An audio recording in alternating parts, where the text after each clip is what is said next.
Chapter 1. The End. I'll never forget that evening. That was the night I first met the greatest networker in the world. It was also, as I've heard a number of very successful network marketers say since, the night my life changed for the better, forever. First, I suppose I should tell you what my life was like at that point. I'd been involved with this one particular network marketing company for a little over 4 months, and it wasn't going very well. In fact, it was looking a lot like a bad joke. The products were great. Everybody I shared them with agreed with that. But for the life of me, I couldn't get anyone interested in my business opportunity. I was working 30 hours a week, part-time, all my evenings and most of my weekends, and what I had to show for it was a retail profit of $150 to $200 a month. Like I said, I figured it out once.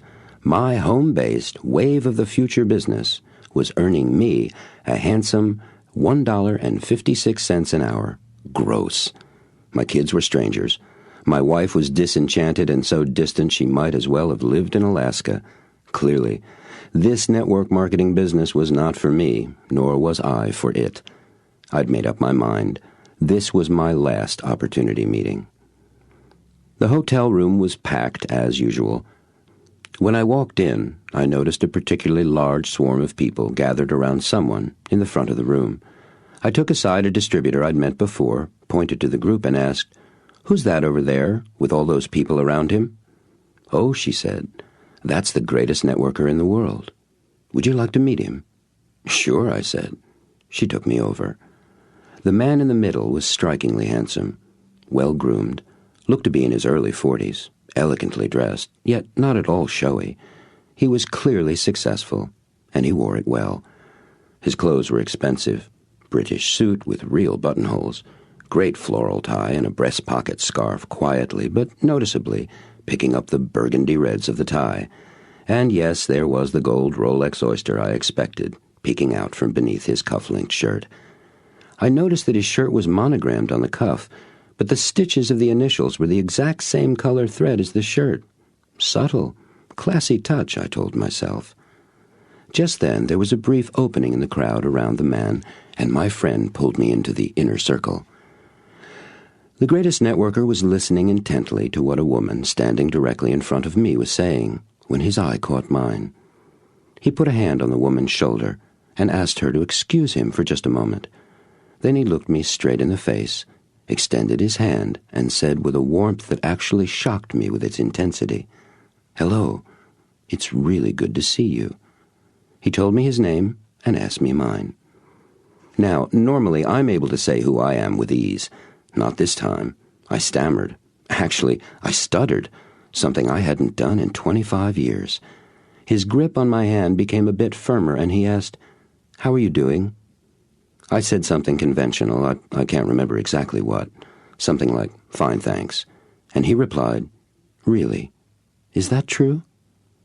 Before I had time to stop myself with a polite avoidance of his question, I found myself telling him how I was really doing. He listened to me in a way I've never experienced before. I actually felt him listening to me. It was, well, physical. Amazing. I told him how my business and my life were going. There it was, all out in the open and on the table.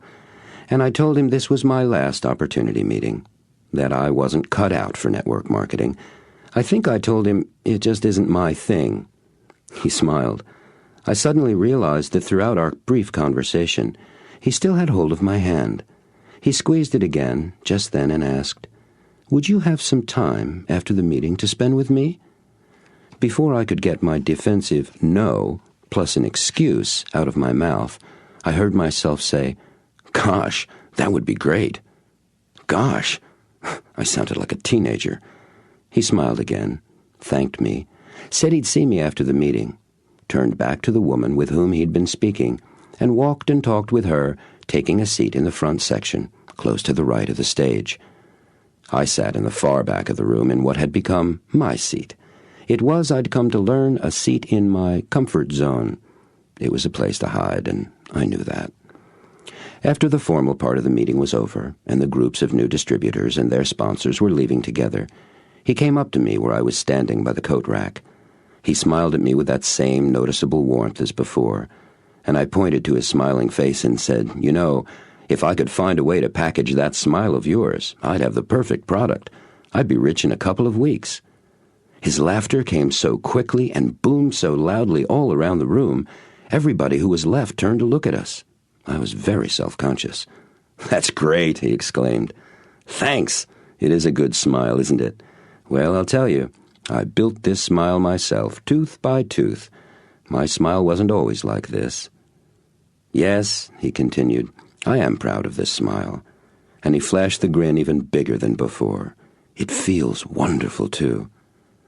"Come on," he said, taking me by the arm and moving off through the door. "Let's get some coffee and something to eat. Have you had dinner?" I said I'd grabbed a quick bag of nuts before the meeting. "Trail mix?" he asked. "Something like that," I said. "Got it from the gift shop downstairs." "I've had dinner there myself," he said. "The food and service aren't very good. The selection is limited. It's pretty pricey, too. You know," he laughed, "that gift shop is a truly disappointing restaurant." I agreed, laughing right along with him. It felt good to be with him. He'd certainly changed the way I was feeling in a remarkably short time. "So, what do you like to eat most?" he asked.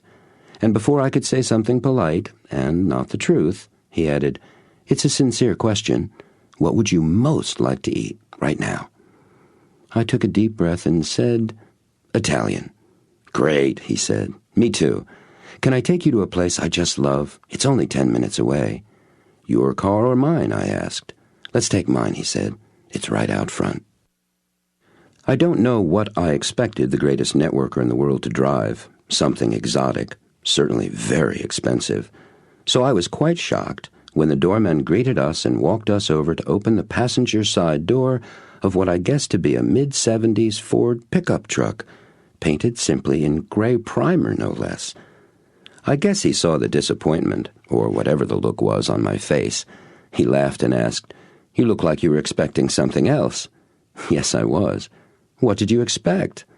"I don't know, a Mercedes, a Porsche, maybe a Rolls-Royce or something." His laughter boomed around the enclosed hotel entrance. This guy seemed to laugh from his toes, not his mouth. The doorman was smiling as well. "Yes," he said, "I've had those, but I like my truck best. You know, Sam Walton was the richest man in America, worth about $24 billion all told. And he drove a pickup. If it's good enough for Uncle Sam," and he let the rest of the sentence hang in the air. He handed the doorman a $10 bill, thanked him, and said he hoped to see him soon. Then he stopped, as if remembering something, and asked the young man, "How's your business, Chris?" The young doorman, a college kid type, replied, "It's just great, sir. I made supervisor last month, and thanks for introducing me to Barbara. She's the greatest." "Good," said the greatest networker. "You work hard, Chris, and you're smart. You deserve your success. What's up next for you?" "Well," the young man answered thoughtfully, "I'll stay here at the hotel for another month or 3.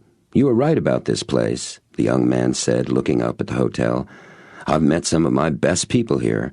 I've got some traveling I want to do. I've got a great group going in San Antonio, and I think I'll go down there for a few months. After that, who knows? Germany, Japan maybe. Let me know your plans. I know some people in Japan you might enjoy meeting," said my new friend. "Thanks, I will," replied the young man earnestly, and I could tell by his tone that he would indeed do that. "Have a great evening, Chris," the greatest networker called out as we drove off. As we traveled to the restaurant, we made small talk. Actually, I made small talk. He just kept asking me questions. He asked me where I lived, what part of town, how I liked it, what my neighbors were like, what my house was like, how my kids liked it, and what their schools were like. I don't mean to make it sound like an interrogation. It wasn't that at all. He just seemed so curious, so interested in me, and so easy to talk to. I probably told him more about my life in those 10 short minutes than I'd ever told anyone before. When we got to the restaurant, a uniformed man came out and greeted us warmly, opened my door and asked me, was this my first time at his restaurant? I told him it was, and he said how nice it was to see me and how he hoped I'd enjoy my dinner. and he suggested that if I truly liked great fish, there was an absolutely terrific snapper cacciatore on the menu that he highly recommended. I thanked him, feeling a little clumsy. I wasn't used to such treatment from anyone, let alone from the doorman at what looked to be a first-class establishment. We entered the restaurant with the maitre d' and the greatest networker, appearing to be the very best of friends, and I noticed smiling exchanges passing constantly between my host and an assortment of waiters and customers. As we took our seats, I noted, "You certainly live in a different world than I do." "How's that?" he asked. "Well, everybody is all smiles and warmth and friendship. You seem to know everybody, and they all know you and like you. Do you own this place or something?" Another booming laugh. I was becoming a little less self-conscious about that. "Tell me," he asked, "what's present for you when all of this smiling and friendshipping, as you call it, is going on?" What a question. "Present?" I asked. "What do you mean? What's here, like in the air around us? What do you notice is present for you?" I took a deep breath. I was getting used to his unique kind of questions, too, so I answered thoughtfully. "I feel envious," I told him, "and curious, too. I want to know how I can have my life be like this."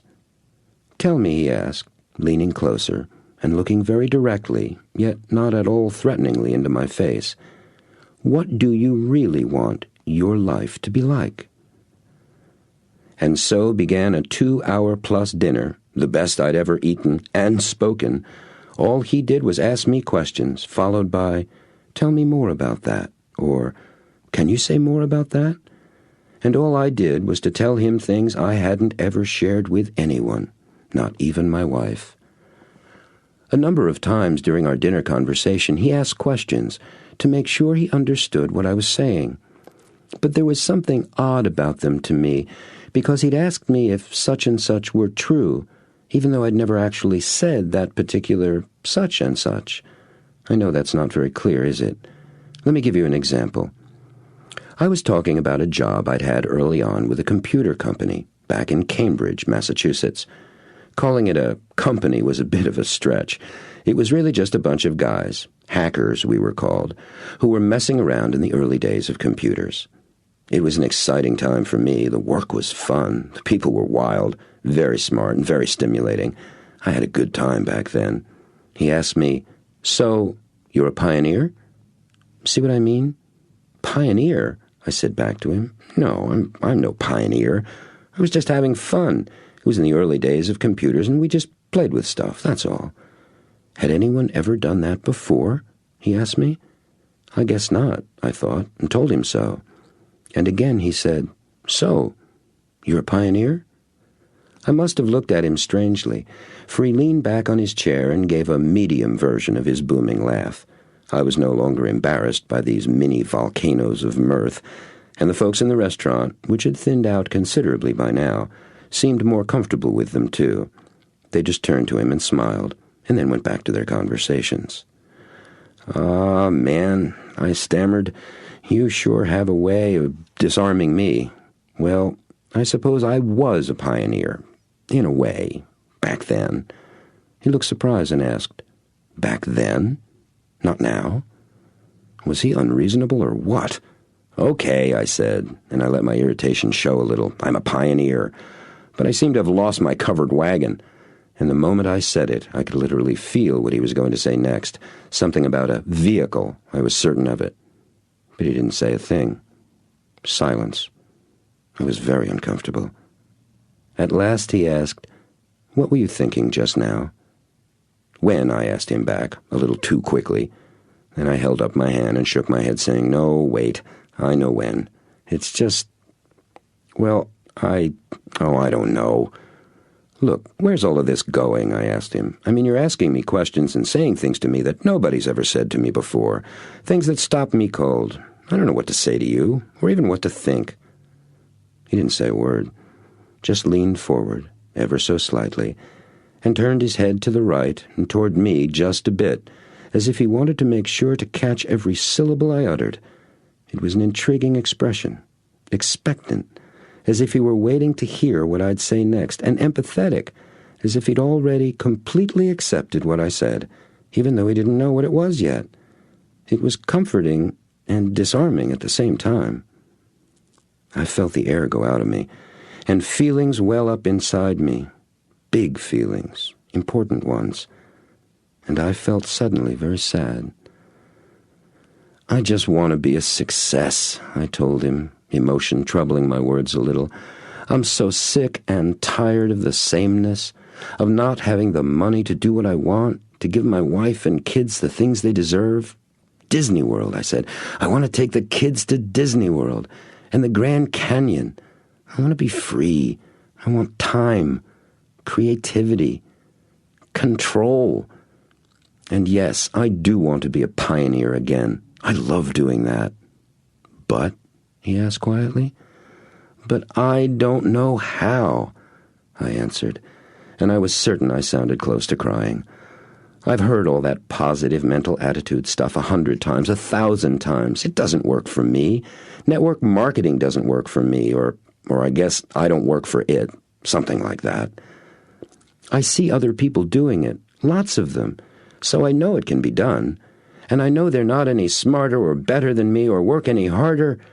It's just that I can't seem to get it to work for me.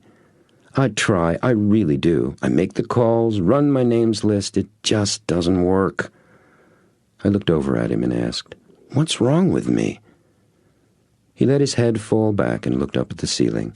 He scrunched his shoulders up and down, took a big, long, deep breath, and leveled his eyes on me. "Look, how would you like me to show you how to do this business?"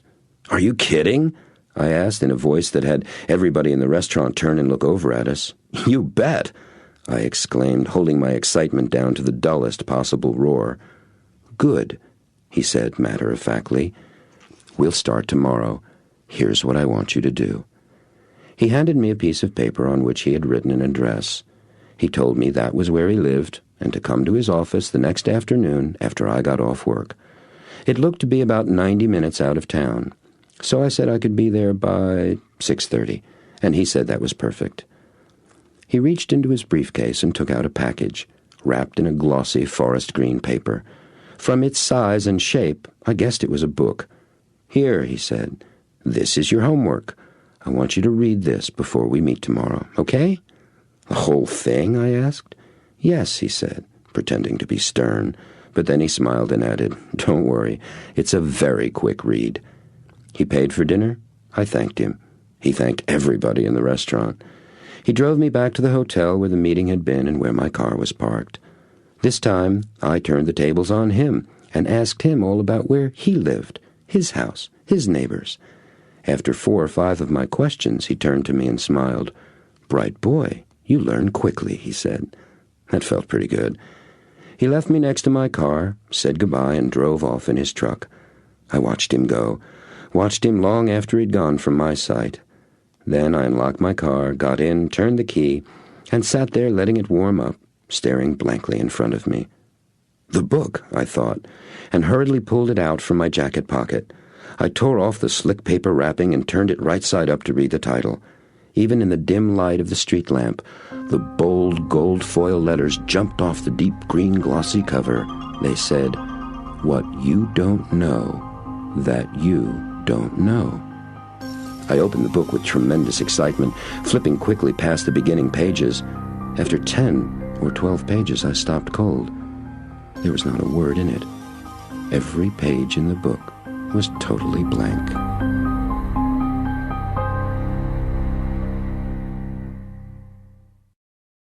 Chapter 2. To Speak the Truth.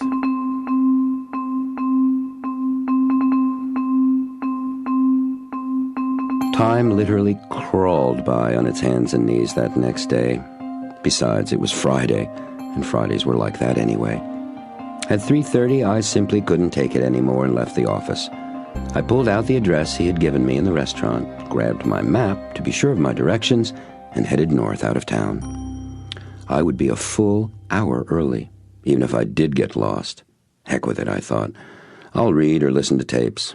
And I laughed, thinking of the book he gave me. "That's it, I'll read that," I said to myself, and laughed aloud. In about 10 minutes, I was out of town and into the suburbs. Another 20 minutes, and I was driving through the rolling green and earth-brown hills of farm country that spread out like a checkered picnic blanket all the way up to the mountains north of the city. What a day!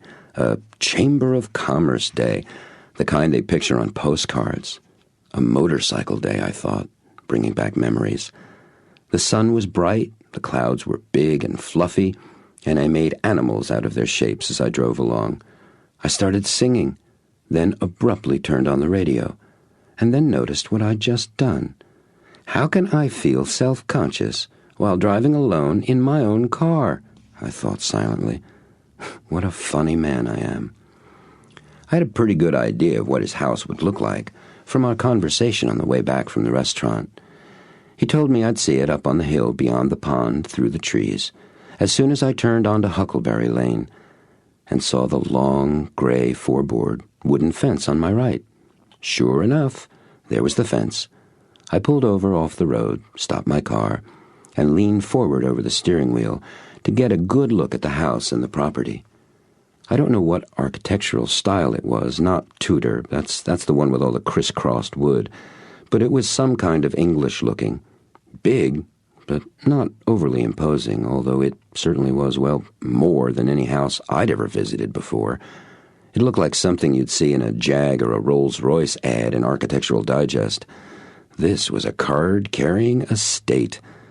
There were a number of buildings around the main house. One was clearly a horse barn with a number of double Dutch doors across the face of it.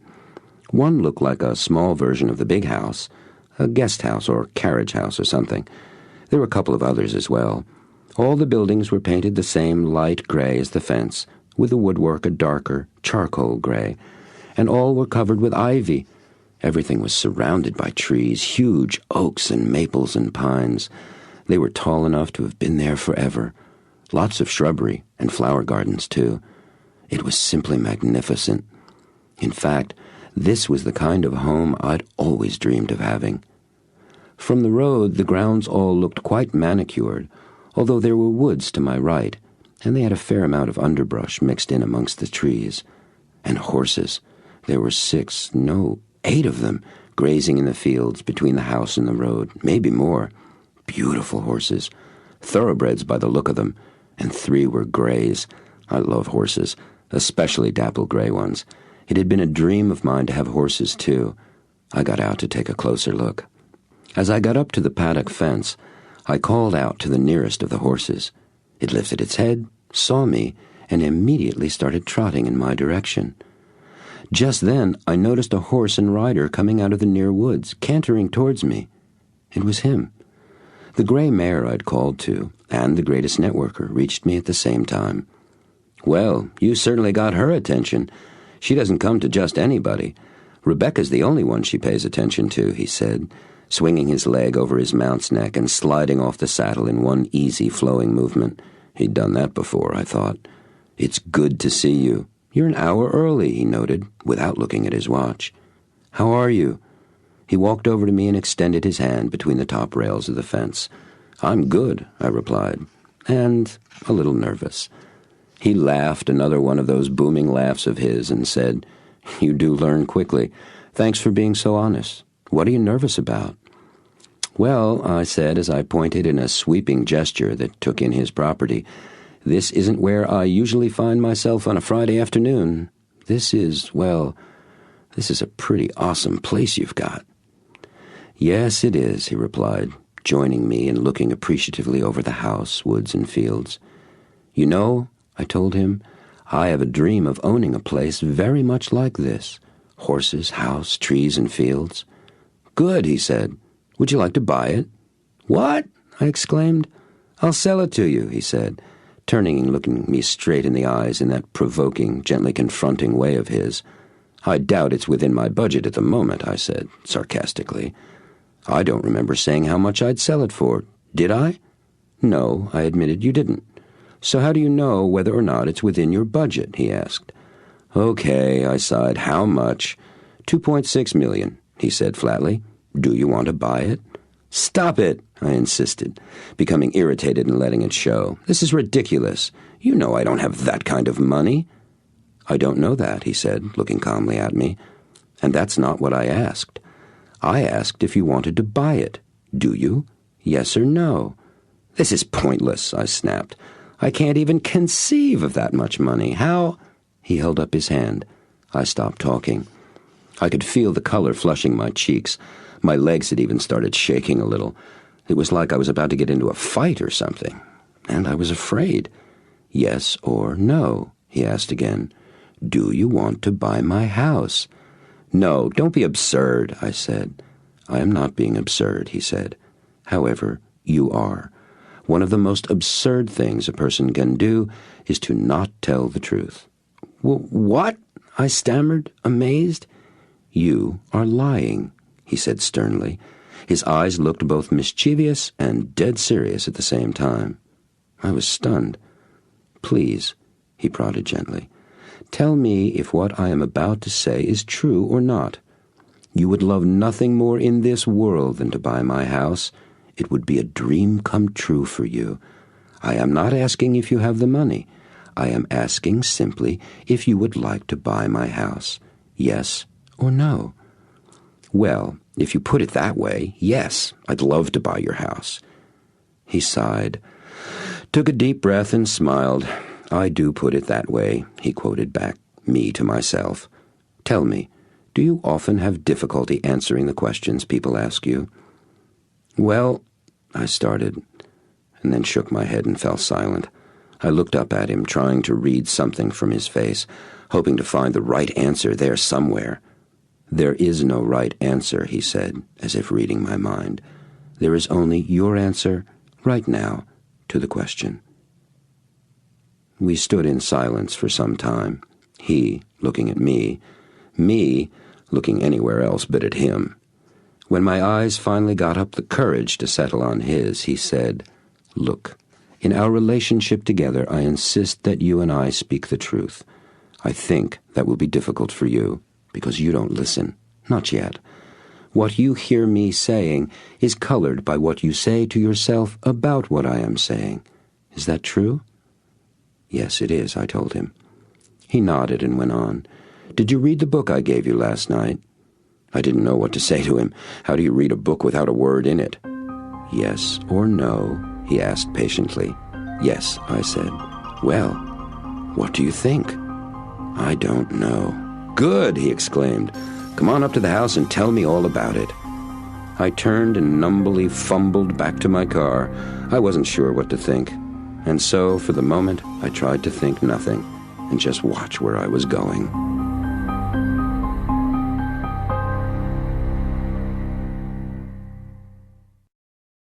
Chapter 3. The Secret Revealed.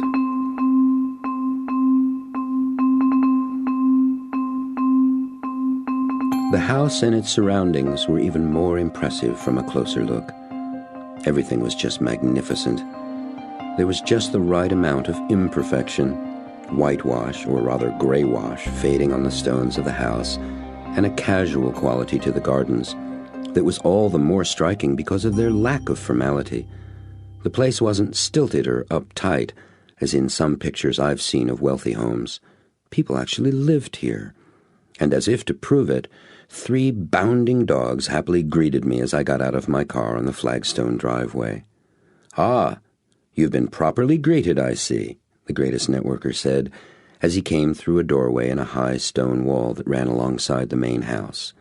"May I introduce you to Mr. and Mrs. Silver?" He patted the heads of a huge, handsome pair of silver-gray standard poodles, their curly coats trimmed neatly in sporting cuts, without those poofy tufts of hair that make poodles look like topiary trees. "And this is the Duchess," he said, ruffling the fur of a little black dog that clearly had lots of border collie in her.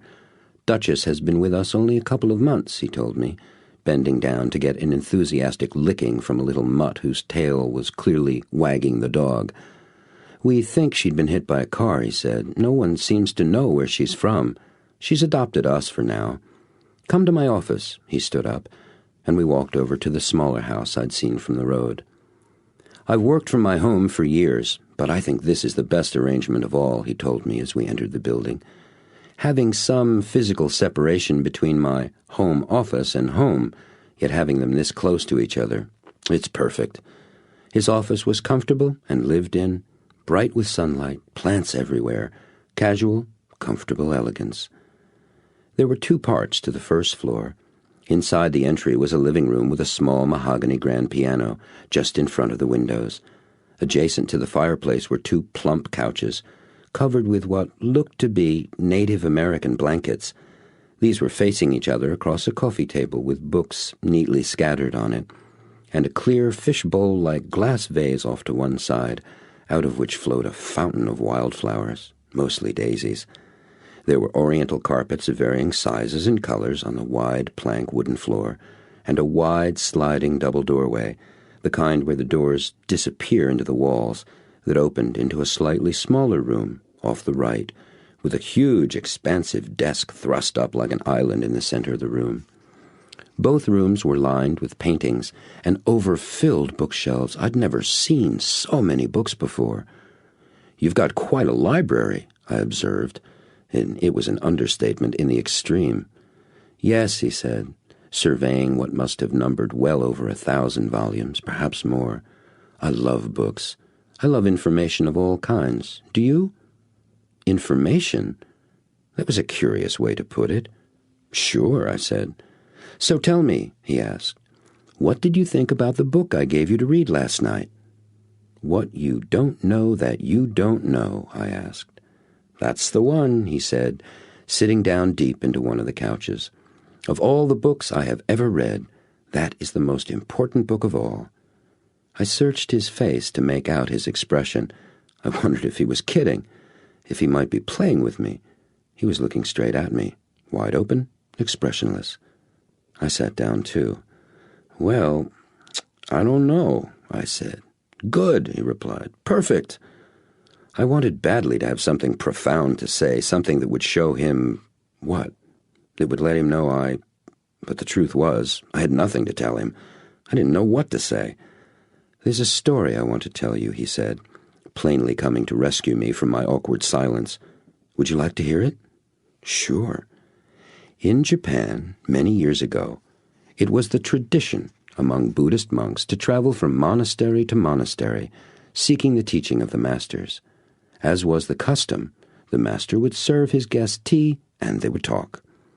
One young monk was a particularly outstanding student.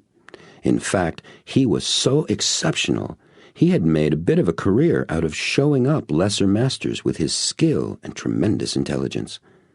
One day, he called at a very famous monastery, attached to one of the most sacred temples in all Japan. The master there was old and most wise. The young man begged an audience with the master, in hopes of being accepted as his pupil, to live and study with the great man.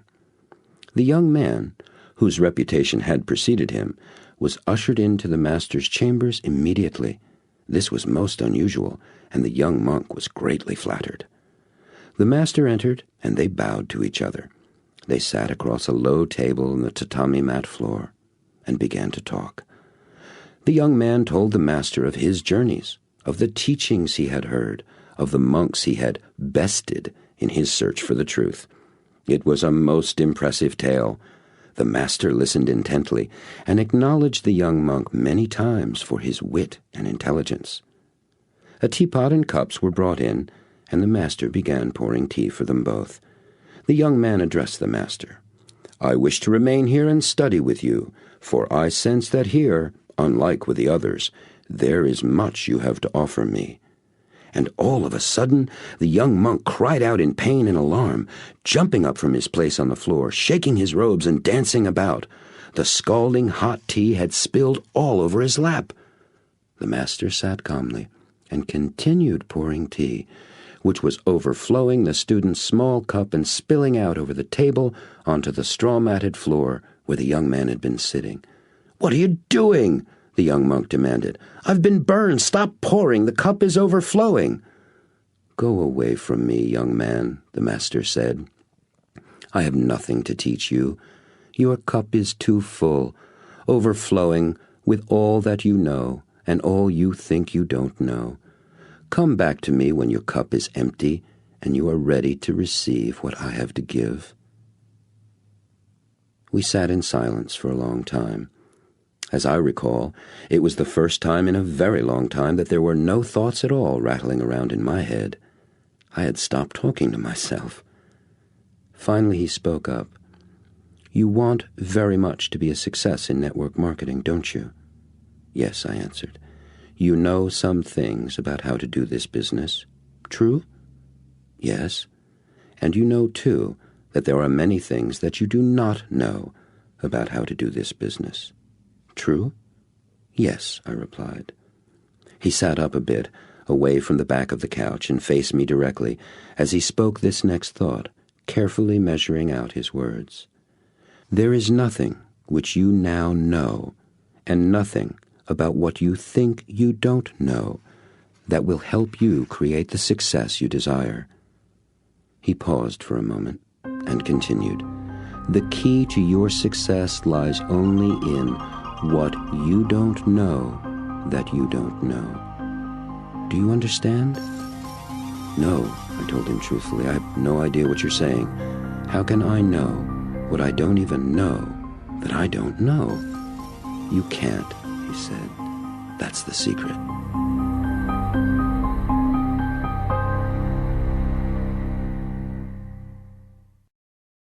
Chapter 4. The Silver Screen.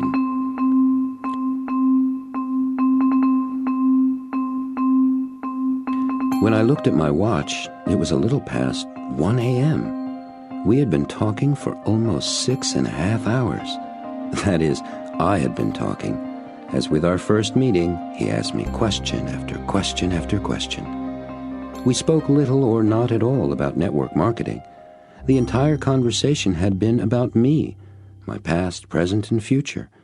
And what was fascinating to me was that I, who always watched the clock like a hawk, had no sense of the time passing. Instead, I was left with a feeling of tremendous peace and freedom. I was light, physically feeling younger than I had for years. It was as if all my worries, my anxieties about my circumstances, and my doubts about the future had disappeared completely. I felt somehow more hopeful and very much alive. 2 parts of our conversation I shall never forget. We spoke about my values and my life's purpose. Throughout our talk, he would ask me if such and such were one of my values. At first, this question threw me. I wasn't sure what he meant. He explained that values, as he was using the term, had to do with those essential qualities that were most important to me, and he used the example of success. Success was certainly an important value of mine, and I said so. Then he asked, "What does success mean to you?" I said, "No, I don't know," he interrupted. "No one but you knows what success means for you. The best I can do would be to tell you what I think success means for you, and that's not the same thing. I'm interested in what you mean, not in what I think you mean." "Okay," I thought, and took a deep breath and explained what success meant to me. When I had finished, he summarized what I said. "So, for you, success means being able to live your desires and dreams." I agreed. "And what does success provide for you?" he asked. I thought for a moment, then said, "Freedom." "Good," he said.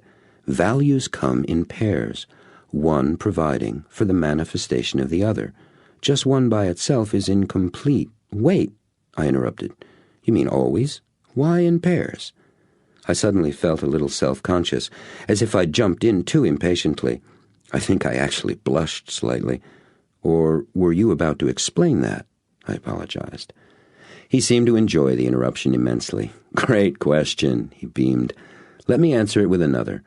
Why did God tell Noah to bring 2 of each animal onto the ark?" The look of utter bewilderment on my face must have been quite comical. It drew a good-sized version of his trademark laughing explosion. "Aha!" He wagged his finger instructively, like a professor making an important point. "We need another example, perhaps a more practical one." He continued, still chuckling. Tell me, do you know why you have two eyes? Bifocal vision, depth perception, I repeated from school days memory. Right, very good. It doesn't seem like we'd really need to, does it? Either eye works just fine on its own, but working together as a pair, they add to vision the perception of depth. And here he brought up the mock Professor Finger again, one eye anchors the vision of the other, gives it a reference point. It's the same with your values. One supports the other. Together, they allow your vision to operate in depth.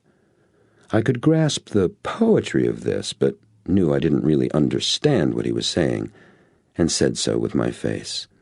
That's okay, he assured me. Look at what you were just telling me. Do you see how success and freedom are interrelated for you? I replied that I did. I remembered telling him how much of my life I'd felt trapped, how without success I felt like a prisoner. So you might say, he continued for me, that success for you provides for the expression of freedom, that the one actually gives the other a reference point, a context for its existence. Right, I see. They work together. I was starting to get the sense of what he was saying, and it did truly feel like some sort of sight was being restored. My guess, he said, is that you feel imprisoned to some extent about everything in your life. That's because your values of success and freedom are not being honored. As we continued talking, I discovered other sets of values I had: appreciation and recognition, adventure and fun, communication and power, service and contribution, partnership and leadership, relationship and intimacy. There were others. These seemed the most important. Then he asked, "What is your life's purpose?" That was the biggest question anyone had ever asked me. What was my life's purpose? I didn't know, and told him so. "I want you to do something with me," he said. "It's a game I play when I want to know something, but just don't get it yet." I agreed to play, and asked what I needed to do. He told me to close my eyes, sit with my back fairly straight, rest my hands on my legs, and take a couple of long and slow, very deep breaths, relaxing as completely as possible. I did that. Then he said, "What I want you to do now is to use your imagination. I want you to pretend that you're standing in front of a movie theater. There's a big crowd outside waiting to get in. You look up in the marquee, and there, in huge letters, is your name, and it says, 'The True Story of His Incredible Life.' Go on in and take a seat." I did. Then he told me to imagine the lights dimming, the music coming up louder, and the movie beginning on the screen. He had me tell him all about the scenes I imagined on the screen.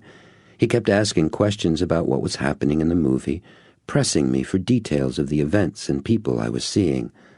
After a while, he stopped asking me questions and sat quietly, while I watched that movie of my life continue vividly before my eyes.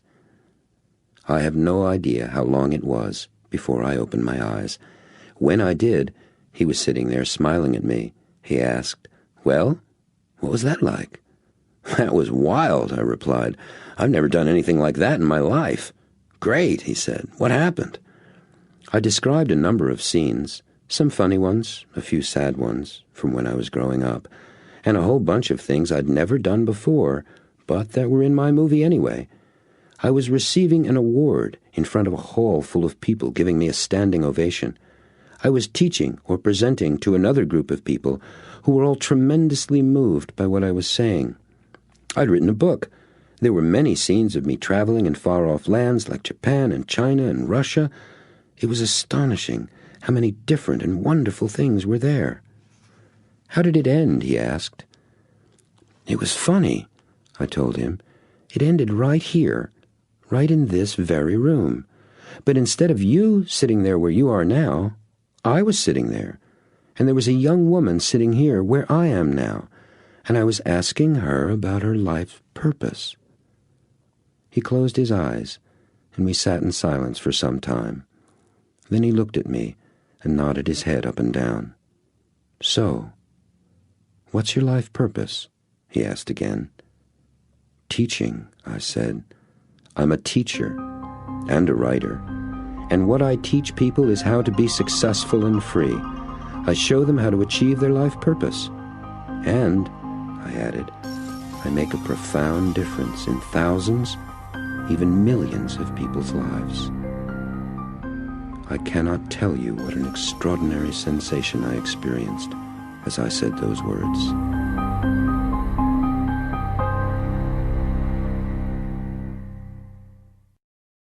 Chapter 5. A Goal Bigger Than Winning.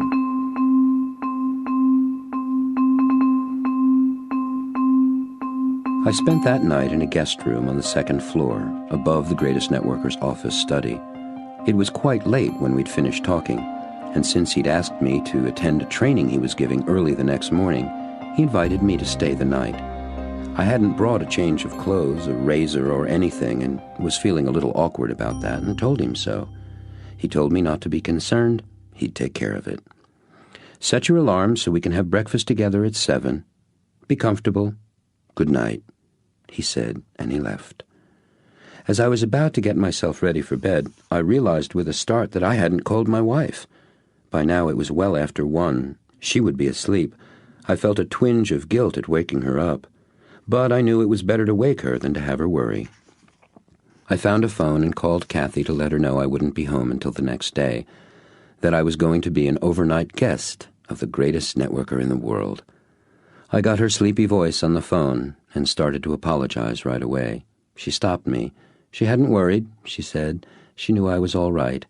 In fact, she was very curious to know what had happened so far, which both pleased me and surprised me a little. And as sleepy as I was, I couldn't stop myself from recounting all my experiences of the past 7 or 8 hours in great detail. She was fascinated and said she was very happy for me. We hadn't talked like this in a long, long time. Interesting, I thought, as I hung up the phone. That was a great connection for Alaska. Perhaps my wife wasn't the one of us who'd been so distant recently.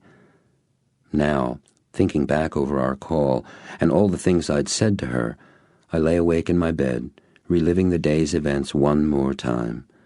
I finally drifted off during a scene in the true story of his incredible life, sitting in a front row seat, not my comfort zone in the back, of that movie theater. It was that scene where I was standing on a stage in front of a whole room full of people. I woke up feeling more alert and happy than I'd been in years. First thing, very first thing, it was 5:30 when I looked at the clock. The room was chilly. The window had been open all night. And from the sound of it, the birds were having an opportunity meeting in the trees right outside the cottage. I wrapped up in a robe I found in the closet and shivered happily as my feet tap-danced across the cold wood between the carpets that covered the floor. I opened the French doors, walked out onto the deck, and stopped dead in my tracks. There, perched on the railing in front of me, were 2 huge and breathtakingly beautiful peacocks. I'd never seen one so close up before, even in the zoo. The smaller of the 2 was almost pure white and didn't have much of a tail. But the big one, I guessed it had to be the male, had tail feathers that must have been 6 or 7 feet long. At least. It was like the train of an ornate Chinese imperial costume, following and flowing out behind him. The birds were far less startled by me than I was by them. They sat calmly on the wooden porch railing, moving their heads from side to side and tilting them, as if taking pictures of me from a variety of different angles. I felt a bit intimidated by them and slowly turned to withdraw back inside when I heard a heavy thunk, followed by a rustling sound. I turned back again to see the big male, with full feathers spread out in a wide fan, doing a kind of fast back-and-forth two-step while rattling his tail at me. It was incredible. I have no intimate knowledge of the habits and ways of peacocks. I wasn't sure whether he intended to attack me or attempt to mate with me or what, so I chose to quickly acknowledge the animal, verbally, for having a magnificent bunch of feathers, and backed promptly inside. Just amazing. I showered quickly and, wrapped again in my robe, went down the stairs. There was a fire in the fireplace. On the couch was a bundle of clothes tied with a bright red yarn with a note on top. It said, "Good morning. Here are some clothes and sneakers for you. Hope they fit. Dial 22 from any phone if you desire anything. See you at 7. Sneakers? For a training session. I untied the clothes, which turned out to be a brightly colored warm-up jogging suit, with a white polo shirt and gray ragwool socks. This was going to be a unique meeting, I thought. I dressed, made the bed, and came back downstairs where I rearranged the fire and added another couple of logs. I settled into the couch nearest the fireplace, after finding a little book on peafowl breeding and management. At 7 sharp, he walked through the door, carrying a large tray. Good day. How are you?" "Superb," I said. "How are you?" "Wonderful," he said. "Have you met Black and Mrs. Peel?" he asked, pointing to the peafowl book next to me on the couch. "The peacocks?" I questioned, and then answered, "Yes, a black-shoulder male and female, peacock and peahen. How old are they? I know he's at least 5 or so by the length of his tail." "You are the quick study," he said. "Black is 15 years old. My guess on Mrs. Peel is, perhaps 2 or 3 years younger. From your reading, you know they can live upwards of 25 years and more. I've never been that close to one before. Beautiful isn't grand enough to describe them." "Yes," he said, taking a deep and obviously satisfying breath. "They are magnificent creatures. Walking flower gardens. Just being around them is a constant reminder for me of the awesome possibility of beauty in our lives, and of my relationship with that creation. Here's an animal," he went on, "that is simply being beautiful. They don't have to do anything. They are beauty. And what's more," he added, with a distinct twinkle in his eye, "it's great fun being a person who has peacocks." He made a motion toward the tray he'd set down in front of us. "Let's eat breakfast." He uncovered a marvelous breakfast of fresh fruit, French toast, and coffee for me. He simply had tea. "You're not eating?" I asked after a rich, juicy taste of a kind of melon I didn't recognize. "No," he said, "I rarely take breakfast. It slows me down. I have a couple of food supplements and 1 or 2 too many cups of tea. Sometimes the family enjoys a big breakfast together, like on Sunday mornings, and I like that too. But I don't usually eat breakfast, or lunch for that matter." "Well," I inquired, "tell me about this training session." He walked into his office and returned quickly with a small paperback book and tossed it to me. I caught it, turned it over, and read the title out loud. "Coaching Kids to Play Baseball and Softball."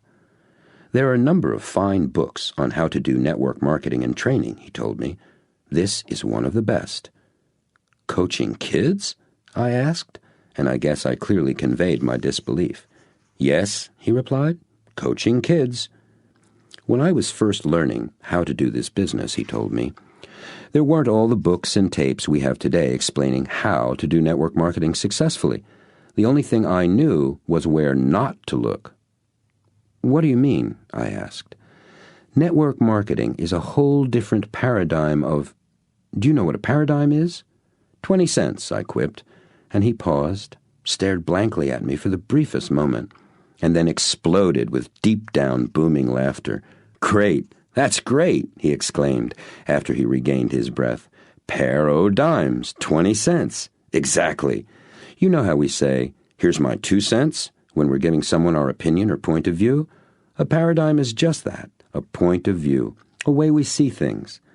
The paradigm of network marketing," he continued as he stood up and walked around the couch and the room, "is so fundamentally different and distinct from all other paradigms of business that it requires a pretty complete shift from the way we normally view business to appreciate and understand it. For example, in our industry, every single company, no matter how different its products and services are from another's, competes directly with every other network marketing company in attracting people to their business opportunity. That kind of competition from every angle doesn't exist anywhere else in any other industry. Do you see that?" "Yes, I do," I said, nodding in agreement and following him with my eyes and ears as he paced round the room. Now, given that unique competitive environment, there is the tendency for individual distributors to offer their opportunity as the best. That's natural, but how they do that is critical. Sadly, most of them only think to accomplish creating the perception of best based on their old paradigm values, being the best by putting down the competition. My dog's better than your dog. That may be fine when it's Ford versus GM, he continued, or when multi-million-dollar fights for market share are being waged over the TV in the beer battles or cola wars. But when network marketing distributors put down other companies, they're also putting down the industry as a whole. What happens then, and remember, we are the word-of-mouth business, is that there's this growing communication out there in the world about how bad this company is and that company is and this other company is. You want to hear an amazing statistic? He asked. I nodded yes. For every positive piece of word-of-mouth consumers pass around, there are 11 negative comments being shuttled about. Just think about that for a moment. For every positive thing that's said about you, your company or product, there are 11 negative things being said. Geometric progression works for us and against us too. So soon, those 11 negatives become 22, then 44, and all the way up into the hundreds of thousands, as one person shares how bad network marketing is with another, and then they tell 5, and they tell 5, etc. You see where I'm going with all of this? He asked. I did, and it was beginning to make me uncomfortable. I remembered all the times I had told some prospect why he or she didn't want to get involved with this other company or that one, that my company was really the only good network marketing company, the only one doing it right. It had never occurred to me that this person might be thinking, why would I want to be involved in an industry where every company but one markets mediocre products, has an unfair compensation plan, and treats their people poorly? In fact, I was now beginning to feel a good-sized chunk of regret for all that negative talk I'd put out into the world.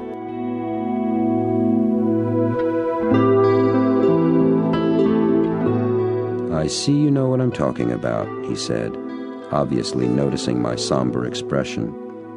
We all, every single networking distributor, have the responsibility to sell our industry itself, as well as our individual products and opportunities.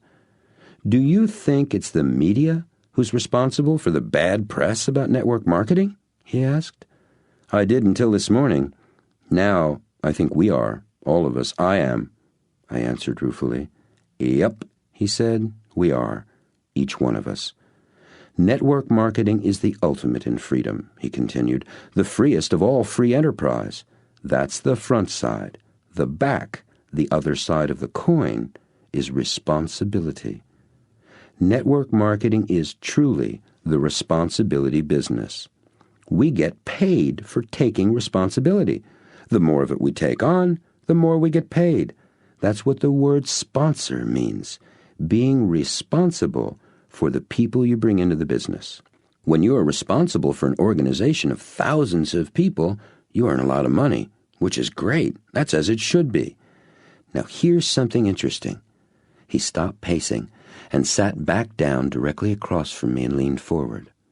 Right now, you are concerned with your survival in this business, with your responsibility for creating your own success. True? Yes, I said.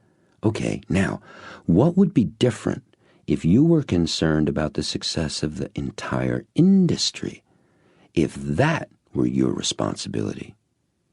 Oh, wow, I said, looking up at the ceiling.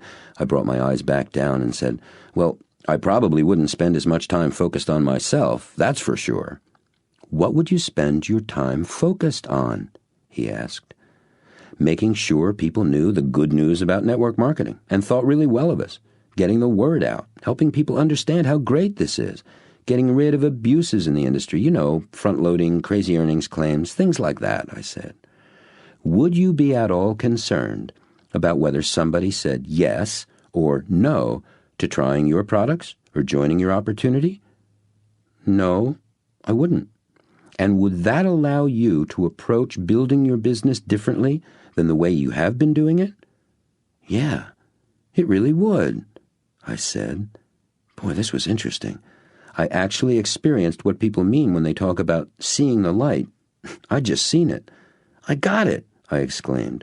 By taking my focus and attention off myself and putting it on something bigger, much bigger, the problems I now think are big get smaller. Immediately. They seem so simple now. I don't care about them anymore. Bingo, he said. Success secret number 36 revealed. And he laughed. Have a goal bigger than you are. The bigger the better. That way you don't have to sweat the small stuff. And the bigger your goal, the more everything else becomes small stuff. He brought his hands together and touched the tips of his fingers to his lips thoughtfully, taking a long breath and letting it out. Boy, I really got off onto that one. He sat back into the couch and took a long taste of his tea. Do you remember where we were before I got started on all of that? Oh, I know, he said, interrupting himself. You asked about the book Coaching Kids, and how I came to recommend it as a good book on network marketing. Isn't it nice to have a memory? He seemed amused by his own question, which was clearly rhetorical. Early on, he said, I began to look for the knowledge in places outside of traditional or conventional business, because I knew how unique network marketing really was. I was searching for specific new material about how to teach and train my network. That's how I discovered what kids' sports had to teach us about building a network marketing business. Here, he said, gesturing for me to hand him the coaching book, which was in front of me on the table. Let me read you something. I handed him the book, and he turned a couple of pages and began reading aloud. We believe that the objects of youth sports on all levels are fun, learning, individual development, and winning, in that order. We make no secret of our feeling that the most important part of your job as coach is to make sure your squad has fun. The second most important part is to teach them all you can. The third, to make sure they develop as individuals and members of a team. And fourth, to win when you can. We're not suggesting that you overlook the importance of succeeding and winning. The coach who forgets to encourage the kids to strive as hard as they can to win is cheating his team. But learning to enjoy the game is more important. He put the book down and set his eyes on mine in that intense way of his. That's a perfect description of the role of the sponsor in network marketing, he said. It's another example of how different this business is from conventional enterprises. Number 1, to coach your people to have fun. Number 2, to teach them the skills they need to succeed. 3, to help them develop and grow, first as individuals, then as members of a team. And number 4, to win when you can. And I promise you, he said earnestly, if you do 1, 2, and 3, then you will always win. Always.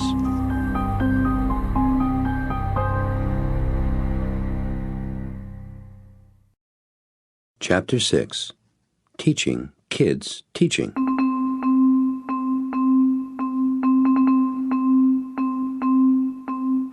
As we drove out to the place where the training session was to take place, I asked him what it was like when he began in network marketing.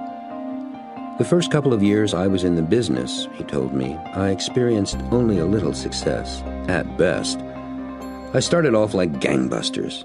I made up a names list of 250 people.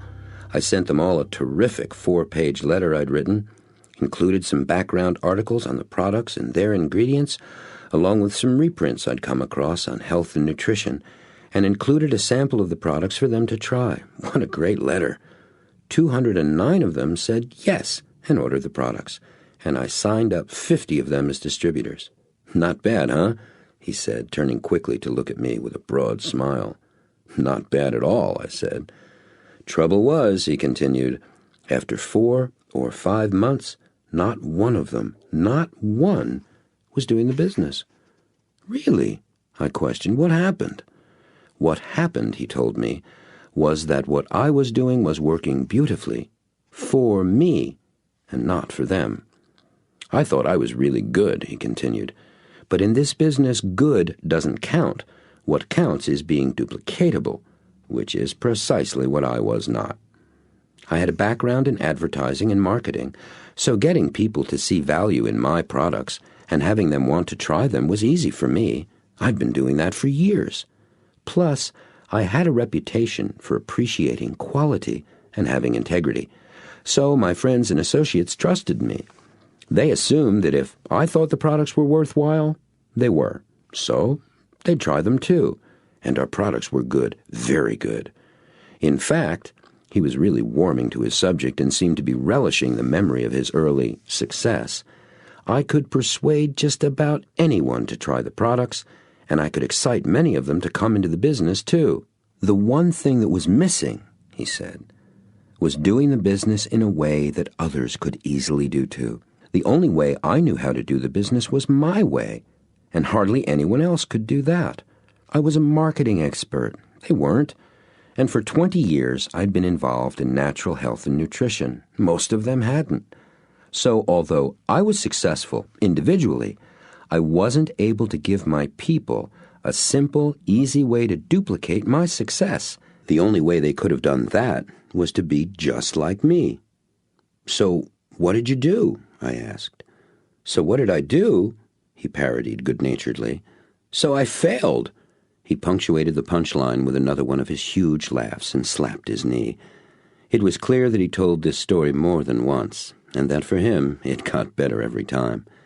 In fact, he was laughing so hard he pulled the truck off to the edge of the road for a moment, pushed his glasses up with his hands and wiped the tears from his eyes, continuing to laugh at himself and shake his head all the while. Ah, me, this is such a wonderful, glorious business, he laughed. It's so beautifully simple and straightforward. He steered the truck back onto the road and continued. That was my first big lesson in network marketing. Once I realized what was missing in my approach, I set out to find a way to do this business that anyone, of no matter what age, experience, background, talent, or whatever, could do, and more importantly, what anyone could teach other people to do easily and effortlessly. And for that, I found that the kids were some of my best mentors. Ah, so that's where the kids come in, I mused. Just then we pulled into a parking lot behind a Little League ball field across the road from a sprawling red brick elementary school. Come on, he said. Your trainers are waiting for you. I spent the next hour and a half watching and playing t-ball with 15 6- and 7-year-old kids, 13 boys and 2 girls. We didn't have t-ball when I was growing up. Here there's no pitching. The kids get to hit a ball that sits still, perched on top of a telescoping rubber stand, much like a very tall golf tee attached to home plate. And we didn't have girls on our Little League team either, and certainly not shortstops with arms like slingshots, who also hit line drives that made the fielders fall to the ground ducking to get out of the way. The kids had a great time. So did I, and the very first thing they did in their practice blew me away. All the kids sat around on the bottom rail of the backstop behind home plate. The greatest networker enthusiastically called out each one by name. Here's the Hornets' ace shortstop, Julie Duggan, he announced. Then Julie got up, ran out to home plate, took off her cap, waving it high in the air, and all the other kids clapped, whistled, and cheered, and shouted out her name. Then he called out the next player, then the next. They began their practice cheering for each other. That was it. Amazing. Throughout the whole thing, the greatest networker was an almost endless stream of praise, constantly telling the kids how great they did. Well, actually, he'd ask them first, "How'd you do?" Then he'd acknowledge them for noticing how they did, and then he'd tell them how good they were.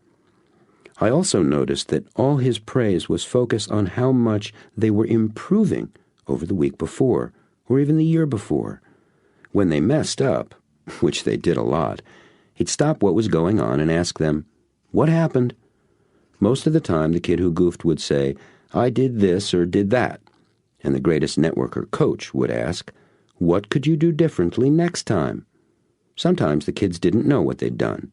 Then he'd ask, "Did anyone else know what happened?" When he got an answer to that one, he'd ask the kid, him or herself, if that were true, and what was a different way they could do it next time.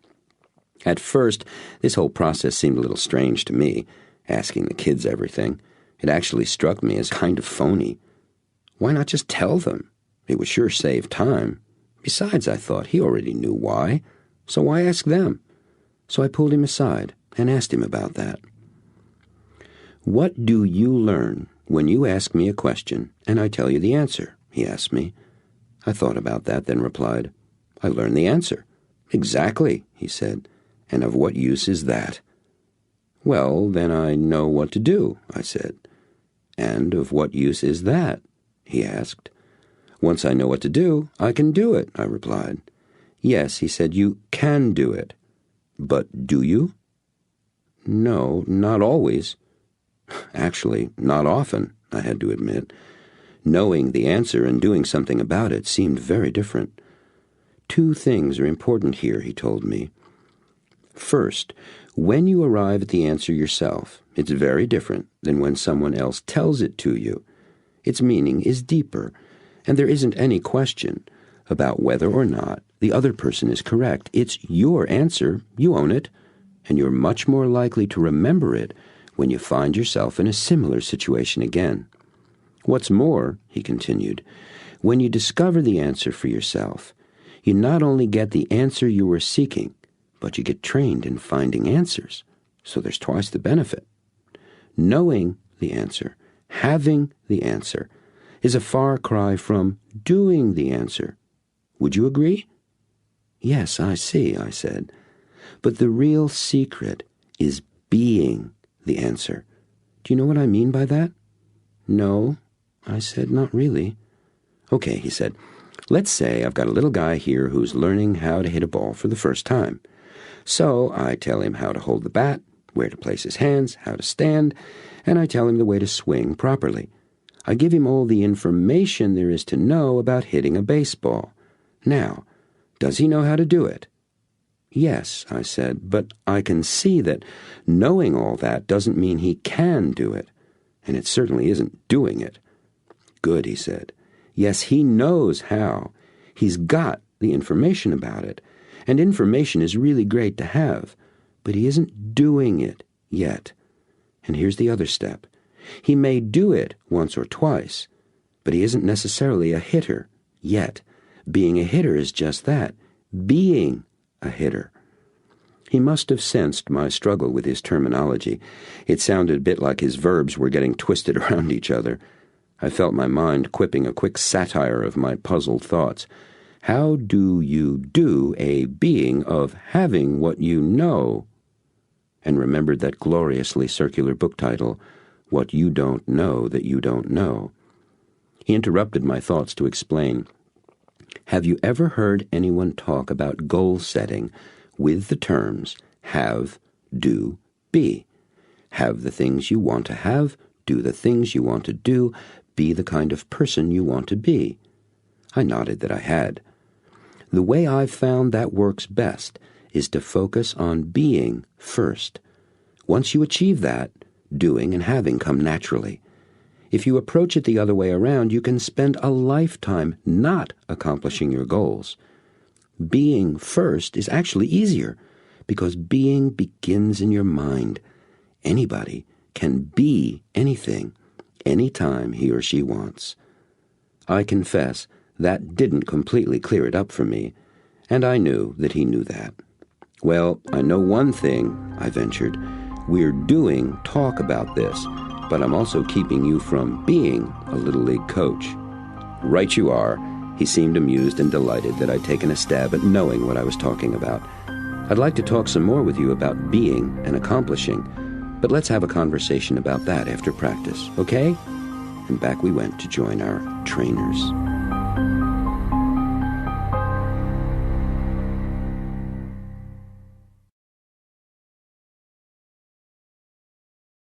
Chapter 7. Asking Right Questions.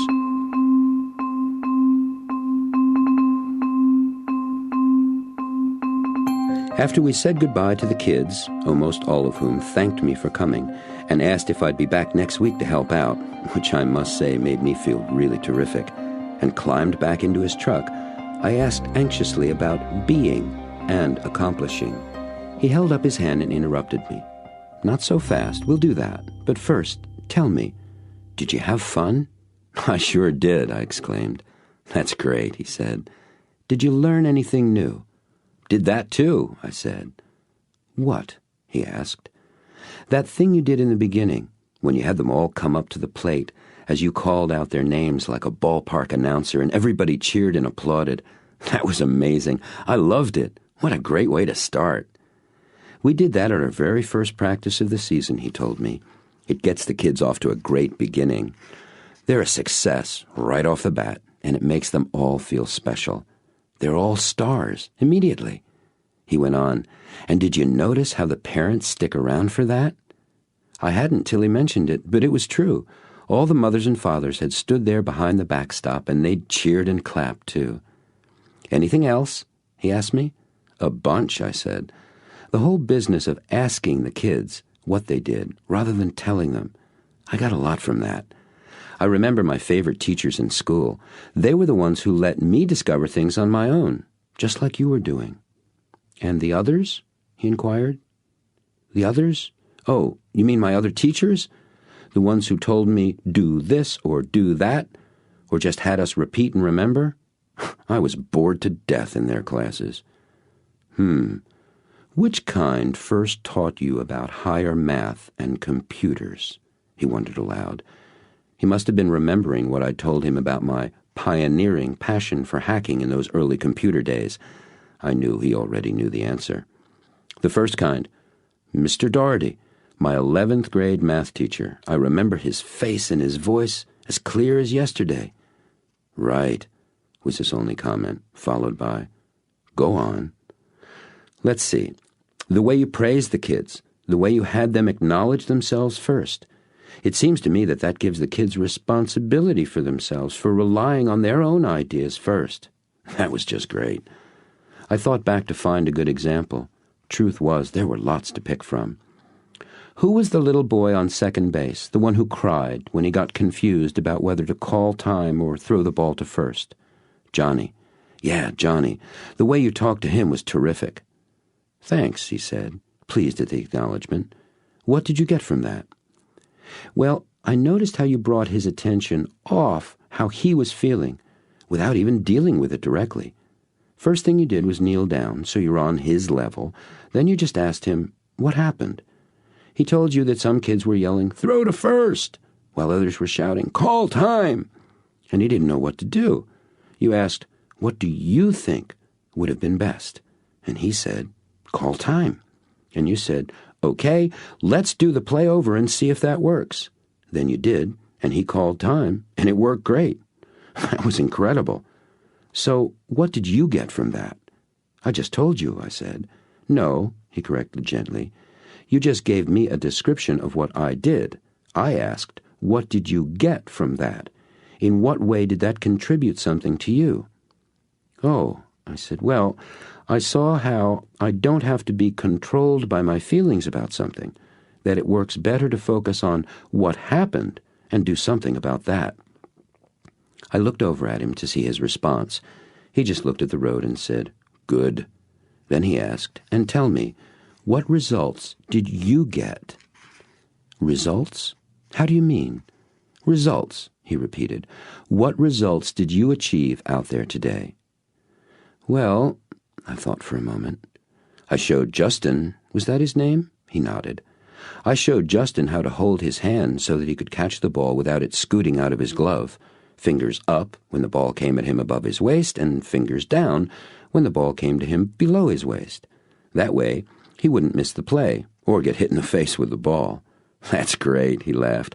"So you had fun, you learned something new, and you got results too, right?" "Yes," I said, "I did." "Congratulations, you win." "Win at what?" I wondered. And then I remembered the points from the Coaching Kids paperback. Fun, learning, growth and development, and winning when possible. Click. Those are the 3 ingredients in accomplishment, he told me. You get results, you learn, develop, and grow, and you have fun. All 3 are required. If any one is missing, you don't have real accomplishment. I see that, I said excitedly. I really do. I've done things when I've gotten results and learned something new, but didn't have much fun. And I've done things where I had fun, but didn't learn or get the results I was after. That's wonderful. Accomplishment is all 3. Yup, he said, all 3. And, he continued, that's why you don't want to focus on just results, with yourself or with your people. Aha, I thought. So this really is network marketing.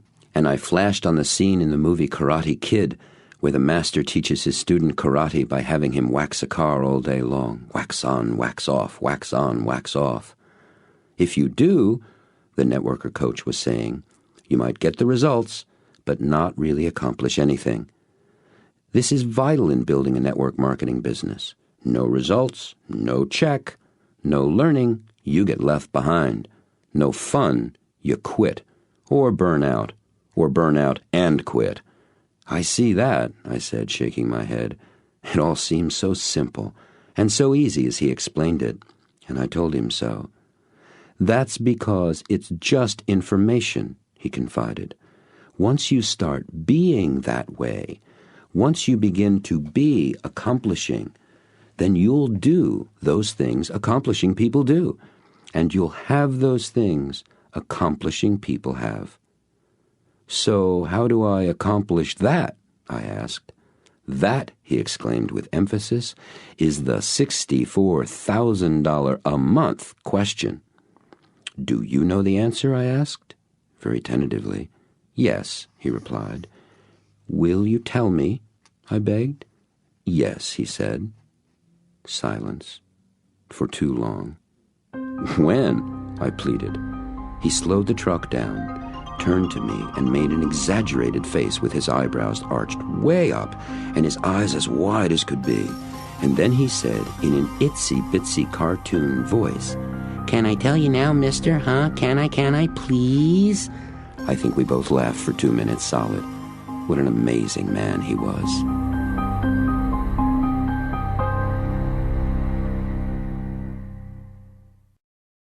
Chapter 8.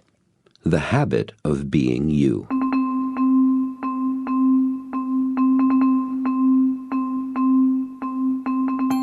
Being. That's what we were going to talk about next. But I had to wait a bit before we get into it. And what a wait. I know that I keep saying amazing, but I was being blown away left and right by everything about this guy.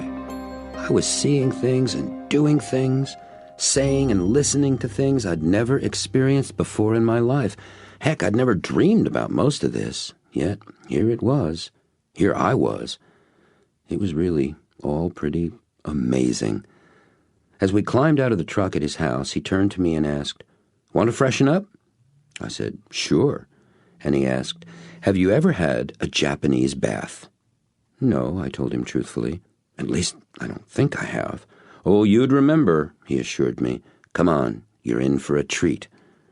It's my opinion, he said, as we walked into the main house, that the Japanese are eating our lunch in business simply because they know about baths, and we don't. I'm on a one-man crusade to establish the bath in America, so the United States can regain our position as the world leader. He turned and looked at me. I'm not kidding, he said, with an earnest smile. The inside of the house was just as magnificent as the grounds and his office study, although a bit more formal. It was truly a gracious interior, light and airy, filled with lush plants and fresh-cut flowers. Somehow I felt it would always be summer in these rooms.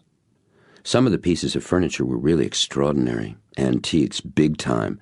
As we passed the wide entrance to the living room, I glanced in casually and stopped dead in my tracks. He walked on ahead of me, but when he noticed I'd stopped, he turned back and asked, What? That, I stammered. Is that what I think it is? Is what you think it is? He asked as he returned beside me.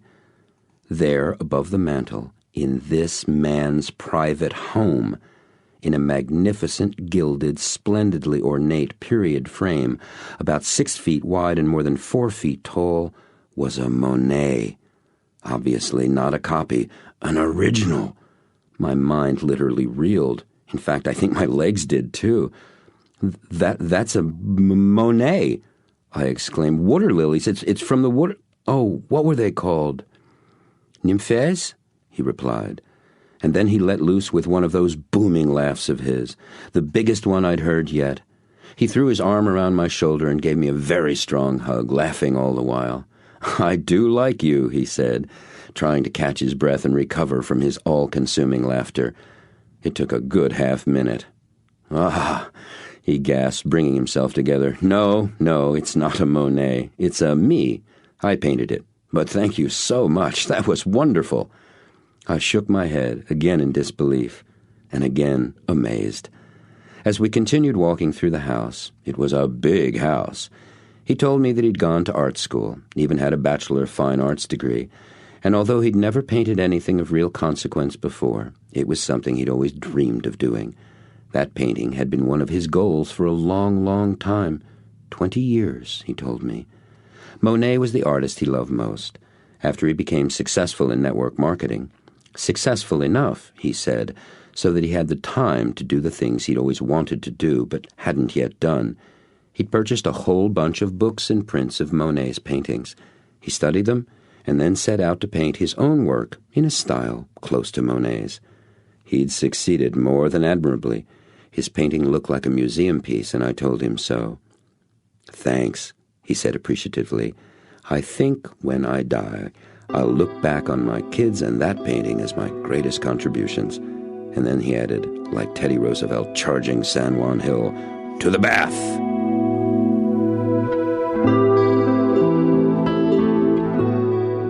The bathroom, which in this case had nothing to do with being a toilet, was remarkable, as I expected. It was walled and ceilinged in wide plank, highly polished, dark red cedar boards. What wasn't wood was glass, 2 huge glass skylights, and a large glass window that extended the whole width of the room. The room was filled with a number of monster-sized and lush green hanging ferns and ivy. The entrance to the room was a small foyer, with benches and hooks for hanging our clothes. He told me that the bath was traditionally done in the nude, by men and women alike, but if I minded, I could have a bathing suit, and he'd wear one as well. I said that I was a purist at heart, and I'd do it as it was meant to be done. The first half of the bathroom was covered with closely placed cedar slats, with a subfloor and drain beneath. There were 2 tubs. One was raised up and steaming, about 3 feet high, and the other was set into the flooring, square-shaped, made of marble, I thought, and probably about 3 or more feet deep. Part of the floor was a rock garden, similar to those in pictures I'd seen of those tranquil Zen temples in Japan. The sand was raked in straight lines and swirling patterns. It was not the kind of place on which you put your foot. He motioned me to sit down on one of the small stools that was facing the wall, off to the side of the taller tub. On the wall were 2 sets of hot and cold water taps. One had a central spigot, and the upper one had a shower head attached to the wall by a snaking, flexible hose. Beside the stools were wooden buckets that held probably about a gallon of water each, had a kind of crude, handmade ladle inside. He filled his bucket up with warm water from the tap on the wall, dumped it over his head 2 or 3 times, and told me to do the same. Then he picked up one of those natural sponges, squeezed some clear liquid soap from a tall white bottle, and tossed the bottle over to me. He began to soap himself all over with the sponge. It's interesting that we Westerners climb into the tub first, he said, then we soap ourselves. The Japanese taught me to do it the other way round. They have a number of reasons for that. It saves water. You don't have to keep filling up the bathtub with fresh water all the time. And knowing the Japanese, I'm sure it has to do with being respectful of other people, and of the water as well. After all, only a gaijin, oblivious and disrespectful of other people, and of the water, would get into a tub all dirty. Gaijin? I wondered aloud. Gaijin means foreigner in Japanese, he told me. But in my opinion, the essential translation is barbarian, The Japanese really think that they are the most refined culture on earth, and that all foreigners are barbarians. He laughed. Especially Americans. And with good reason, he added. We don't bathe nearly enough. When he had finished soaping from head to toe, he filled up his bucket again and rinsed himself off at least a dozen times. I did the same. Then he stood up and said, Now, a Japanese bath is very hot. Much hotter than you are probably used to. I like hot baths, I protested. Please trust me, he insisted. This is very hot. I suggest that you use the shower and make it as hot as you can stand it by turning the temperature up gradually. Then you'll be able to come and sit in the tub. I said that I'd really like to try the tub directly. He shook his head and smiled, said, Be my guest, and stood aside with a gallant gesture of his arm as I walked up, climbed to the side of the tub, and stuck my foot in. No sooner had I done that than I pulled my leg back out as fast as possible. He just looked at me, no expression. I think I'll do as you suggested, I admitted, sheepishly waiting for his, I told you so. It never came. He just said, Good, and went over and sat slowly, almost reverently down in the tub. The water came all the way up to his neck. After I'd come as close as I could tolerate to scalding myself with the shower, I joined him in the tub. Boy, it was hot. But the shower helped a lot. At least now I could stand to get in and sit down inside the tub. Don't move, he told me. The trick is to sit stone still till you get used to it. Slowly, I adjusted to the temperature. I had closed my eyes and fought the heat at first. Now I was being melted, literally, into a state of peace and pleasure. When I finally opened my eyes, I saw my friend had leaned his head all the way back on the edge of the tub and draped a hot washcloth over his face. I looked around. The whole room was filled with a light, steaming mist coming from the hot tub. I imagined he probably didn't want to talk at that moment, but I mustered the courage to ask quietly if he was willing to tell me about being. He slowly removed the cloth from his face and smiled, a deeply satisfied smile. Sure, he said, took a deep breath and began, as usual, with a question. Who are you? Great, I thought, another easy one. I was silent for a long time. I knew just saying my name wouldn't do. He just asked me another question. So I waited and thought about the question some more.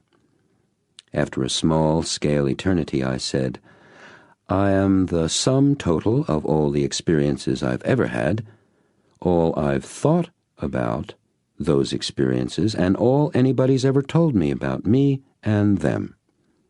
His eyes blinked open wide with a start, and to my delight, this time he was the one who said, Amazing.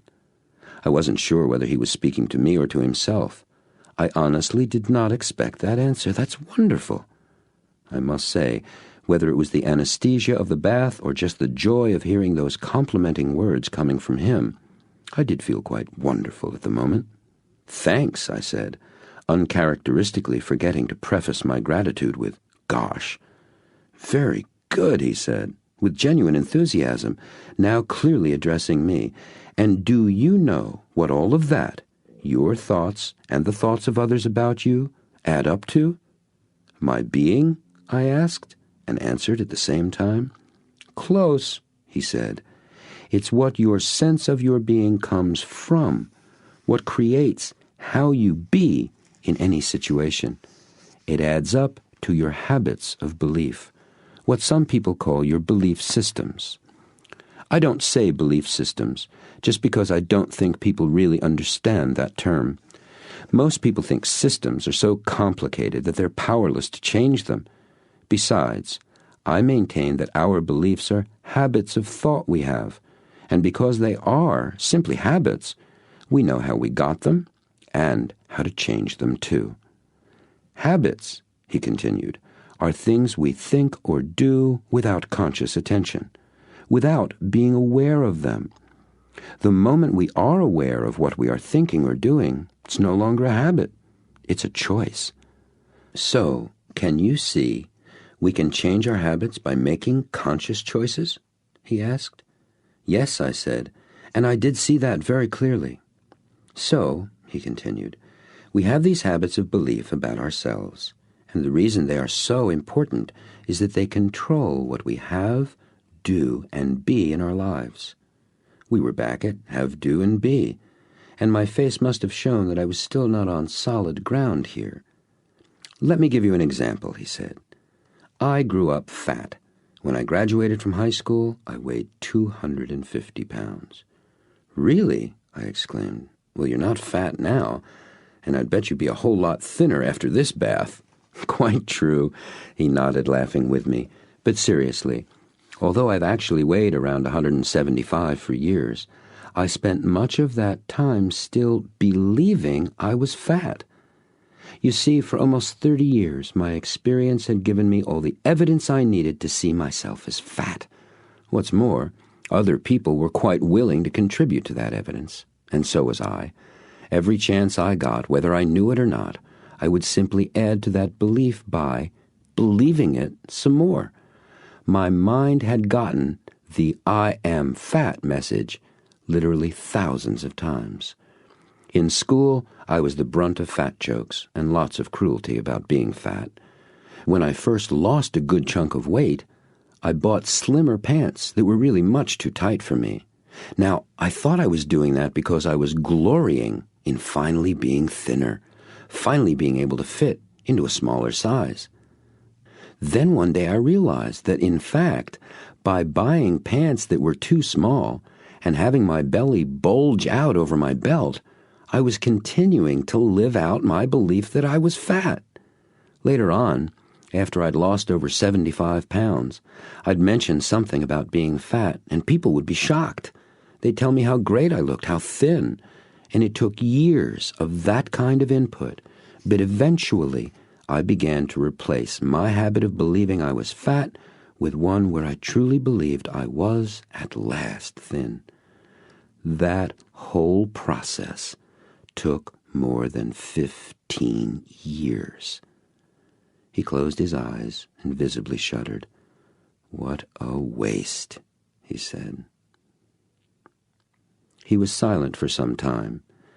Then he took a very deep, slow breath and opened his eyes as he let the air slowly escape his lungs. Some Buddhists teach that life is suffering, and his voice was filled with a powerful emotion. And I agree to a point.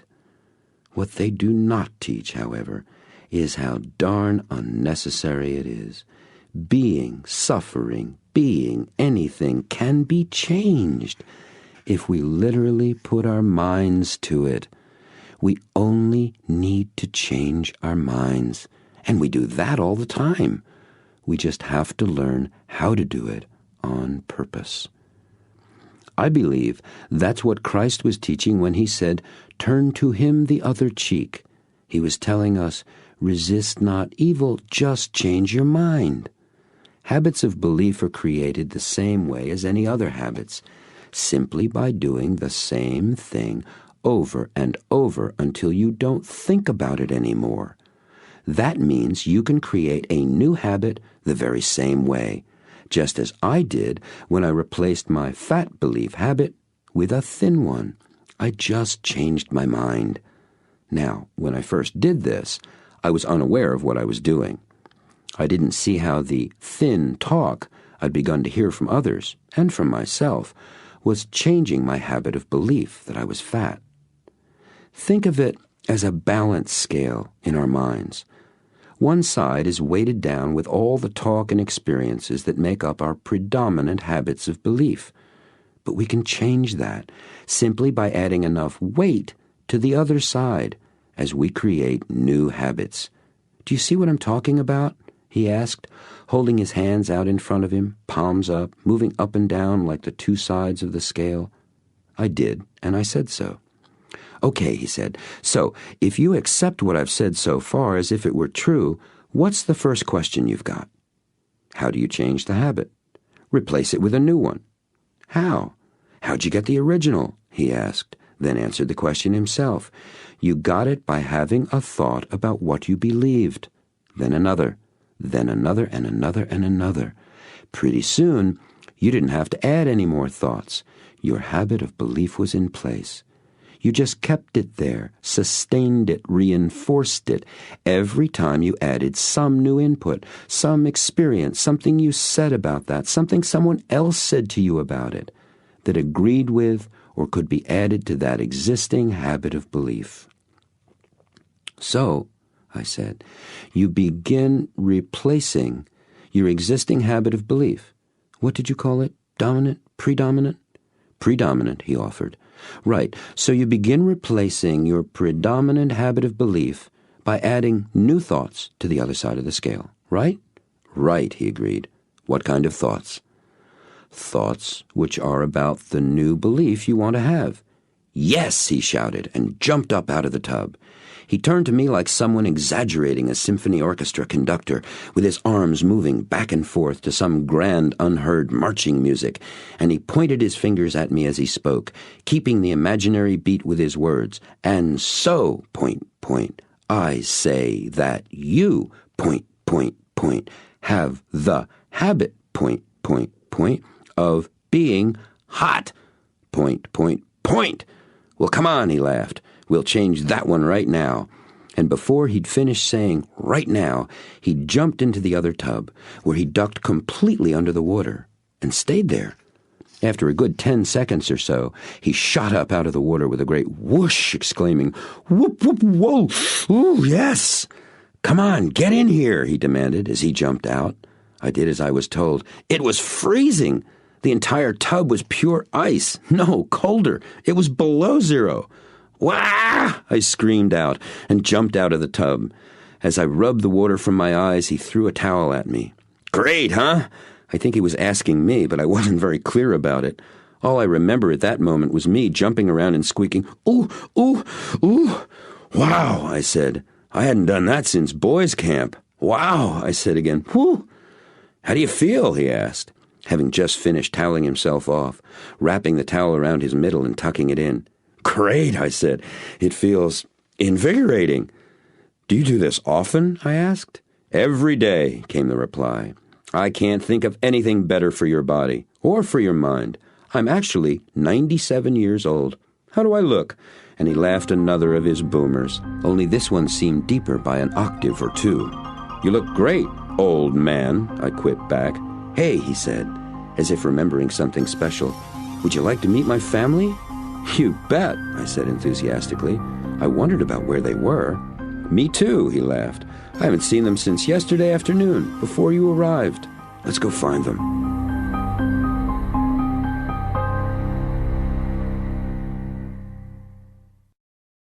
Chapter 9. Housekeeper Master.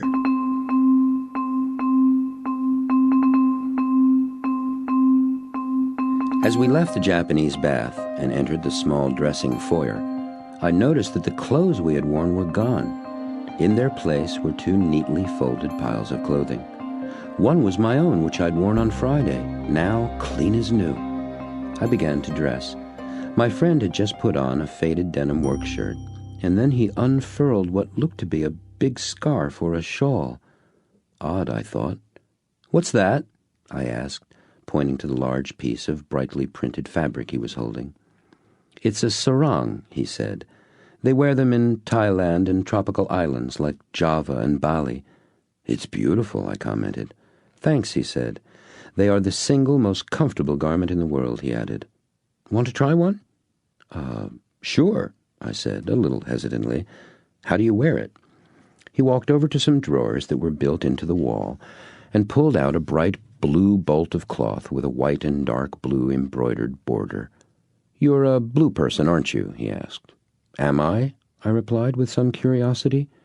"Your clothes," he said, pointing to my pile on the bench, "are all blue." They were. I was a blue person, all right. He showed me two different ways of tying the sarong. I chose the one I liked best, which was different than the way he had his. He just pulled his around himself and tied a knot in the front. The way I wore mine seemed more, well, conservative, more formal. Following his careful instructions, I wrapped it around me once, held the two ends off to the side, pinched the 2 sides of cloth where they were closest to my body tight together, made a couple of back and forth folds, tucked them back into the whole thing, and folded the waist down all around. I can't imagine that anyone would understand all of this based on that description. It's one of those things like tying a necktie that you've got to do yourself to get how it works. As we were walking back through the house, I asked, "How did our clothes get there? I didn't hear anybody come in." "Probably Rachel, that's my wife, but it could have been Rebecca, that's my daughter, or Kazuko, she's the woman who takes care of us." "Kazuko," I repeated the name just to hear myself say it. "That's Japanese, too." "Yes," he laughed. "You've noticed my love for things Japanese." "Kazuko-san is a joy, but she's a very difficult woman," he said, and I couldn't tell whether he was serious or not. He must have noticed what I was thinking, because he added in mock protest, "It's true. You'll see." We walked into the living room with that marvelous MLMer Monet over the mantel, and he told me to sit while he went over to a huge French country wardrobe kind of thing, spread the doors open wide, and did something I couldn't see. I guessed that was where his stereo was kept, as the music filled the room. Amazing, I thought. "Country music?" I asked. "A man of many tastes and talents," he answered. "Pop quiz. Who's singing?" he asked me. Emmylou Harris, I guessed, guessing the name of probably the only woman I was certain sang country music. "Good guess," he said, peering out from around the door of the wooden cabinet. "K.T. Oslin." "Well, I'm no big fan of country music. More so by ignorance than by choice. I've never listened to it much. I figured it was for a different kind of person than me. I know that sounds silly, but that's what I thought, till then at least. Frankly, K.T., whomever she was pretty good." What a trip, I thought. Stereos hidden away in French country antiques, mock Monet on the wall, just come from a Japanese bath, sitting here in a sarong listening to country music. Talk about stranger in a strange land. I loved it. "Ah, Gaijin-san, no lock and roll today? But I like it so much," said a strange new voice from the other side of the room. I turned to see a small Japanese woman with her extraordinary long, straight black hair pulled back in a ponytail and dressed in a brightly colored warm-up suit, no less, bowing to me, her hands on her thighs. She leaned forward and smiled. I had absolutely no idea how old she was. 30, 35, maybe more, maybe even less. There wasn't a line or wrinkle on her lovely face. "Uh-oh," said my host, as he closed the doors of the wardrobe and turned to face the woman. She danced down the steps and marched over to me in long strides, almost bounds, which I never would have expected from such a demure Oriental woman, stuck out her hand and said, "Hello, I'm Kazuko. It's a pleasure to meet you." And this time there was no hint of an accent of any kind. I said hi, and added that it was a pleasure to meet her as well. For a moment I felt I was groping for words. Were you the person who set my clothes out for me?" I asked her. "Like a ninja, right? Sneaking around, lighting fires, delivering clothes," she said and laughed with twinkling eyes. I liked her right away. "So, Gaijin-san," she turned and said to my host, "may I bring you something? A drink, perhaps?" "Would you like something? Anything?" he asked me. "What are you having?" I asked. "I'd really like an iced tea," he said. "Is that okay? We have soda, juice, all kinds of things for you. What do you want?" I said, "I'd love an iced tea, too." And immediately, Kazuko clapped her hands twice, as if she were in a restaurant, and spoke loudly, "Bobby-san, iced tea for 3 in the living room, okay?" And from some deep recess of the house I heard a distant, "Okay, be right there." "I take it you have graciously consented to join us," my friend said, bowing lightly to Kazuko. "Only to pour your drinks and make sure you do not fill the young man's mind with too much silliness," she replied, returning his small bow. "I told you about her," he smiled at me. We talked a little, the 3 of us. I noted she had called him Gaijin and asked her why. She laughed and said it was a joke between them. He was actually, she said, one of the few Americans she had met in Japan who seemed appreciative and comfortable with Japanese customs. But, she added, It was also her way of keeping him in line. She was a delightful woman. The tea arrived, carried on a tray by my host's son, Bobby, a good-looking little guy whom I imagined to be about 10. After he'd introduced himself to me, and me to him, his father asked if he wanted to stay, but the boy said, "No thanks." He was in the middle of a project, he explained, and he'd see us all later. He started to leave the room, then turned and asked me if I was staying for dinner. His father asked me, "Would you like to?" I said, "Sure," and Bobby said, "Great. See you later." Then his father asked, "What's the project, young son?" Bobby took a step back into the room and said, "I'm making a terrarium." "For school?"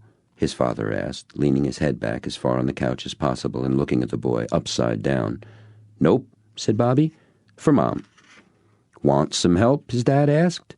"Sure," Bobby replied, and I could see he was pleased at the prospect. "But I thought you guys were talking business." "Nope," replied my host. "Life. Anyhow, I don't remember asking you what you thought about what we were doing." "Dad," the boy responded in mock complaint. "So, me to you, yes or no?" his father shot back. "Yes, you. Now, greatest dad in the whole wide world," Bobby said as he quickly knocked the pillow his father had thrown at him safely off to one side. He then stopped to pick it up in the same motion and toss it back with a perfunctory "Here!" to his father, who had stood up and started out of the living room. "Put this back where it belongs, like a good father."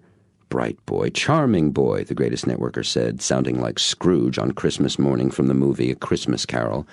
"I think we shall let him live with us for another year," he observed as he left the room, and added a classic Schwarzeneggerese, "I'll be back."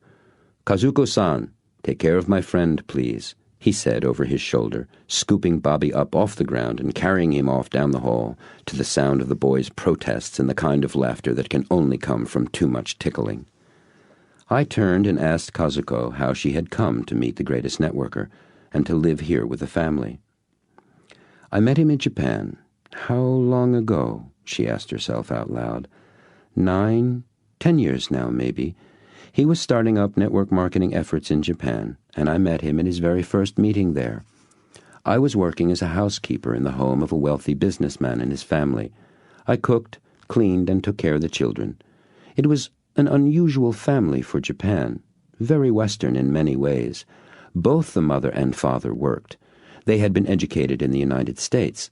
In fact, that's where they met and where I met both of them. "Were you all at the same school here?" I asked. "Yes," she said. "The father was doing graduate work in business, MBA. His wife was in international law, which was unique for a Japanese woman back then. Still is today, I imagine." "What college?" I asked. "Yale," she said. "What were you studying?"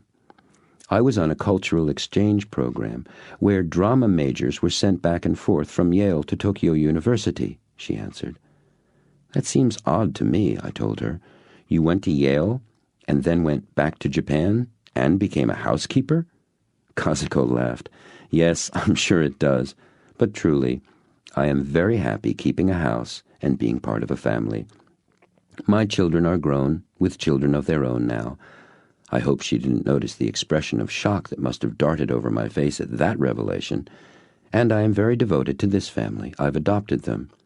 "Kazuko, may I ask, how old are you?" I offered tentatively. 56, she said. I told her I found that very hard to believe. She smiled and thanked me for my charm and good manners. We continued to talk. I have no idea for how long. She was one of the easiest people I had ever spoken with. So natural, so effortless to talk to. She told me about when the greatest networker first came to Japan, about that first opportunity meeting, and how very excited she had been at the prospect of working with him. She'd learned about network marketing while in the United States, she said, and had always thought it was a perfect business for Japanese people.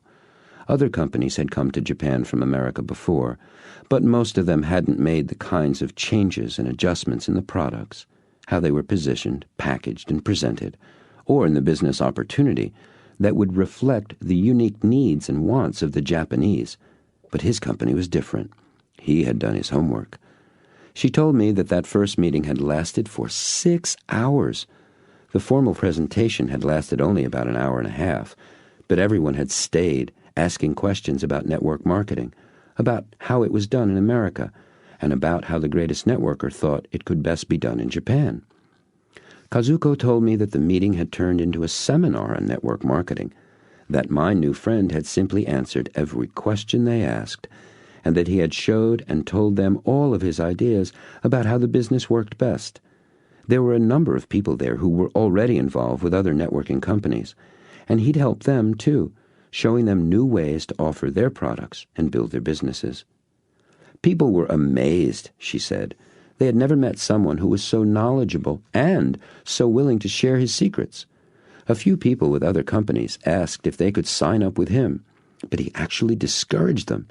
He told them to stay with what they were doing and offered to help them wherever and however he could. It was a remarkable evening, she told me, and then she added, "It certainly changed my life." "How so?" I asked, thinking of how I felt about, was it just this past Thursday? It already seemed weeks ago.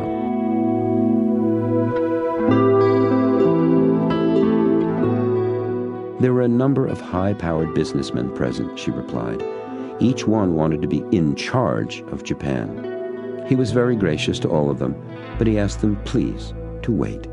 He explained that his company's president would arrive the following week, and that he would be the one to decide exactly what structure they would use and who would direct what efforts. Almost everyone made an appointment to meet with him. I'm sure everybody there wanted to make his pitch to be Ichiban, the #1 distributor. I stayed until the very end of the meeting and waited until there was no one else left. I went up to him and said, "Have you scheduled any time to see Japan?" He told me that, in fact, he had set aside the next 3 days for that very purpose. I asked if he would permit me to be his guide, and he said he'd love that. So, the next morning, bright and early, we met at his hotel for breakfast. It was a whirlwind tour. As she spoke, Kazuko actually seemed to re-experience some of the exhilaration as well as the exhaustion of the trip she was describing. She told me about all the places they'd visited, how he said he wanted to visit the Peace Park in Hiroshima, how moved he was when they did, and how deeply his emotions had touched her as well. She described how much he enjoyed the food, from the salty traditional breakfasts and late into early morning trips to the sushi bars, to a quick bowl of steaming noodles while waiting for the Shinkansen, the famous bullet trains that rocket across Japan, to the formal 11-course kaiseki dinners, which cost more than $500 per person. Kazuko told me that she'd never been so many places in her own country in such a short period of time, and that although it was very rushed, that they both had the most wonderful time. One high point of the trip for her was a visit to Nara, which Kazuko described as perhaps the most traditional and beautiful of the Japanese cities. She told me that in Nara, you were more likely to see businessmen and women wearing kimono, the classic robe, and obi, sash, than anywhere else in modern Japan. They had stayed at the Nara Hotel in tatami rooms with rice straw floor mats and slept on futons, Japanese quilts, she explained, which were spread out in layers, one on another upon the floor. As they walked around Nara, which was famous for its Shinto shrines and Buddhist temples and tea houses, they had come upon this one magnificent house enclosed within the most beautiful and peaceful garden she had ever seen. Kazuko had told him that this was just the kind of house in which she'd always dreamed of living. She recalled how he asked if she'd like to buy the house, and how she'd scoffed at his question, saying she could never afford such a beautiful place. "I've had the same discussion with him about this place," I told her. "Ah, so?" she asked me. "Well, take good care with what you dream, my friend. I have lived in that house in Nara for 6 years now." I sat, staring at her for a long time. Finally, she broke the silence, saying, "Close your mouth now. Flies will go in."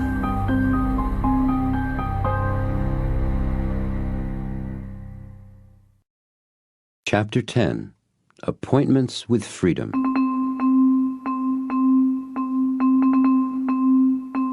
I sat, still staring at the greatest networker's housekeeper, trying to grasp what she had just told me. She politely ignored my stare and continued with her recounting of my host's first visit to Japan. When they finally returned to Tokyo, she said, as they were sitting in his suite at the Imperial Hotel, he asked her what she would do to establish a network marketing business in Japan. Whom would she choose to direct the effort? With whom did she think and feel would she want to work? By whom would she want to be sponsored? It was so much more of a question that I could answer then, she told me. I knew that it was terribly important to him, but I honestly felt that any one of the businessmen at the meeting would be a fine choice, and I told him so. However, I was concerned that none of them had any network marketing experience. And he said that was really best anyway. That way, he explained, they wouldn't have to unlearn the business. It would be difficult enough to help them shed their conventional sales and marketing approaches without having to change what they thought they knew about networking, too. We talked for a number of hours, she told me, in fact, well into the next morning. We talked about what I thought would work best in Japan, about how Japanese people worked and lived, and what I thought they valued most and wanted most in their lives. I kept trying to get him to tell me what he thought, but he just wanted to know my answers. I know exactly what you mean, I told her. He asked more questions than anyone I've ever met. We laughed. As we did, the greatest networker came back into the room and sat down in a chair facing Kazuko and me. So, he asked, did Kazuko enlighten you? She was telling me about how you met, how you began your networking business in Japan, and how you never let her ask you any questions, which sounded pretty familiar to me, I told him. He laughed and asked, did she tell you she was in charge of our network in Japan? No, I said with surprise, she didn't. Kazuko-san, he scolded, tell him the truth. He chose me to be in charge of our Japanese operations, she said directly. He caught a lot of flack for that at first.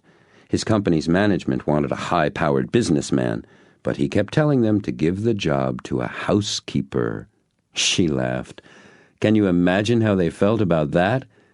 Anyway, he told them I was the best person. I understand they argued a great deal about it. No, we did not, he interrupted. I simply made them a deal that was in their best interests. Oh, yes, you certainly did that, she laughed, turned to me and said, he told them to give me the position for 1 year, and that if I did not exceed their sales and distributor goals by 100%, he would sign over his commission checks back to the company for the next 12 months. Really? I was again amazed. Yes, she said. What's more, he never told me he'd done that. I only found out about it on our first anniversary meeting when his president and some other company officials from America came to Japan. Tell the nice man what the sales goal was, Kazuko. To reach $500,000 a month in Japan by the end of year 1, she said, matter-of-factly. And tell the nice man what you actually accomplished, he prodded. No, you tell him, Gaijin-san. She threw it back to him, pretending displeasure. Our little housekeeper here, he informed me, was the fastest-growing, most successful distributor in the history of the company worldwide. Her group, which included all of Japan, did just under $11 million in total sales for their first year. Kazuko became a millionaire before the end of her second year in the business. Incredible, I gasped, and I must have looked very shocked indeed, because he pointed to my face, and they both burst out laughing. My friend, he said, leaning forward toward me, in this business you will only achieve what your habits of belief allow. I chose Kazuko because I saw that she believed anything was possible. She had no limitations in her paradigm for network marketing in Japan. She had none for herself either. She did not believe that it couldn't be done, and she refused to listen to anyone who told her otherwise. Ignorance is bliss, Kazuko added, smiling. It's true. I had been blessed with parents who raised me to believe I could do anything I wanted, anything I set my heart and mind to. And that was quite something for a Japanese woman to grow up with, believe me. Besides, she said, my dear friend here spent literally every waking hour of every day with me for almost 6 months to get our business started. All I did was follow him around, translate, and do what he taught me. That in itself was one of the most powerful lessons I learned. And now I've done that with all my key people, she added. How many leaders do you have? I asked her. 9 key leaders, she told me. Well, how many people have you sponsored, totally? I asked in surprise. Oh, 50 or so, she said. In 10 years? I asked, again, quite surprised by her answer. Yes, she responded, in 10 years. That's another thing my sensei here taught me. He told me that every highly successful network marketer he had ever met had earned the majority of his or her income from the sales generated by 2 to 5 individual distributor groups built by leadership distributors. He said to look for those 4 or 5 people, to ask all my new people right up front if they were committed to achieving that level of leadership and success. And he told me to focus my efforts on developing those men and women who had made that commitment. So I did. What about people who didn't want to make that kind of commitment? I asked her. I gave people what they wanted, she said. Remember, I'm a housekeeper. I take care of people. So I simply provided people the level of support and gave them the time and attention that was appropriate for where they were and what they wanted to accomplish. But I was very clear what I wanted. I wanted leaders who would duplicate themselves. I never made judgments about what prospects or new distributors wanted, Kazuko said. I asked them. And some of them did not want to build large networking organizations at first. I knew that for a number of those people, they simply didn't believe great success was possible for them. So I always worked on establishing habits of belief that supported them in becoming all they truly wanted to achieve. A number of my leaders today were people who had no idea they were capable of such things when they first began.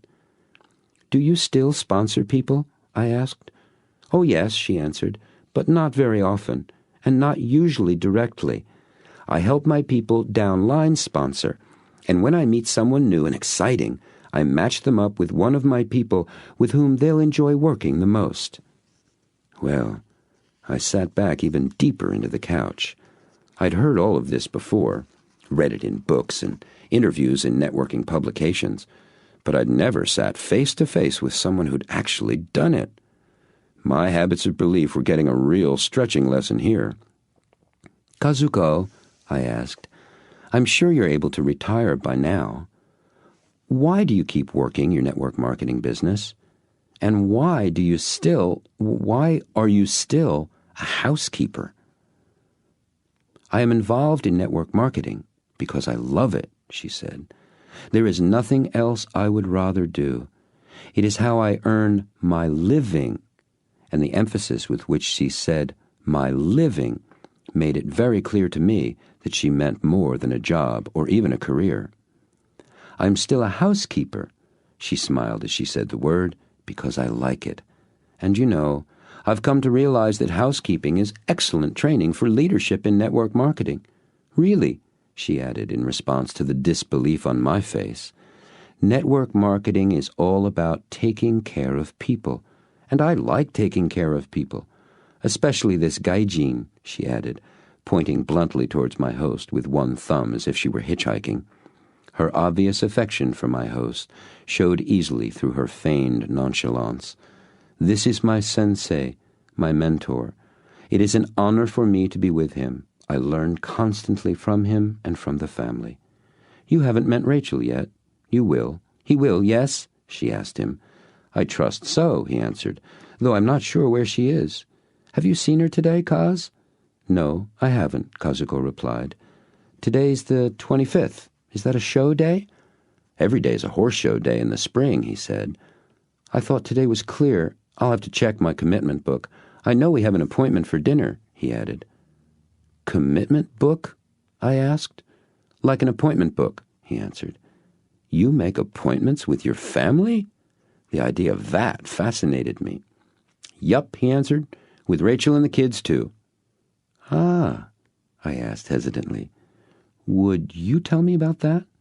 Sure. What do you want to know? He asked. Well, it seems strange to make appointments with your own family, I said. That's a nice opinion, he said. Then he repeated. So what do you want to know? Well, it seems a little cold, doesn't it? Not to me, he answered. It works for us. I make business appointments, and I make family appointments. Making them helps me keep them. They're my commitments. But, I said, doesn't that take the spontaneity out of things? Just the opposite, he said. That's one way I make certain I have the time for being spontaneous. He noted my puzzled look. Let me explain. There was a time when my family took second place to my work.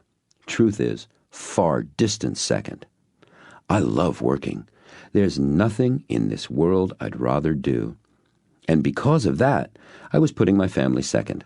I'd get to them when it was convenient, when there was free time, after my business was completed.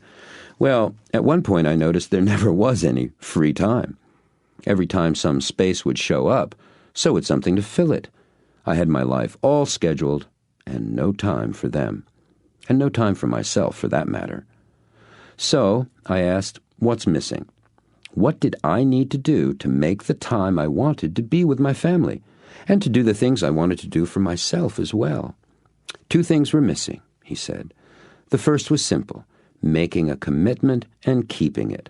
I knew I could do that. I was making business commitments and keeping them darn near every one of them.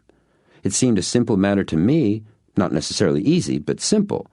If I could do that with my business, there was no reason I couldn't do it with every other area of my life. So I started making appointments for specific times to be with Rachel and the kids. I told them what I was doing and why, and they agreed to help me keep the appointments I made with them, because we all saw them as commitments now, not just appointments. I made dates with Rachel, dinner dates, dates to watch videos after the kids went to sleep. We even scheduled a couple of weekend seminars at local hotels. I'll let you figure out what the subject matter was. Rachel and I scheduled 30 minutes every day at 9 in the morning to talk with each other about what was happening in our work and lives. When either of us was traveling, we did it over the phone. I made appointments with Bobby, too. I hired him as my fun coach because I saw that fun was missing in my life as well. You know, all work and no play. Bobby'd take me out and play ball, which is how I became a t-ball coach, by the way. We'd go for walks, have adventures. I just let him be the coach and show me what to do. Rebecca was a bit more difficult at first. Her only suggestion, outside of horses, was to have me go shopping with her. Dad as wallet. Well, I'd already mastered that one, so we stuck with the horses. I hadn't ridden in, he closed his eyes, thinking, almost 20 years, and then only in a Western saddle. She taught me English-style riding. She taught me to jump, too. It's great. She's a wonderful teacher, and now I have 2 lessons a week with her, Dad as student, client, and paying customer. The question of cold or spontaneous never occurs to me. What's important is, does this way of doing things empower me and empower my family? And it has for years. So I conclude it works. It may not work for you. No, I protested, I understand. It really sounds like a great way to make sure you balance those 2 areas of your life. I want to try it. You know, I added, keeping a commitment book like that and including appointments with your family is kind of like creating a habit of belief, isn't it? Bright boy, charming boy, the greatest networker said, just as he had done earlier with Bobby, and sounding again like the transformed Scrooge. Can we finish our talk about habits? I asked. Let's, he said, leaning forward, and rubbed his hands quickly back and forth with a smile. But first, remember I said there were 2 things I found which were missing in my being able to spend time in my life where I really wanted.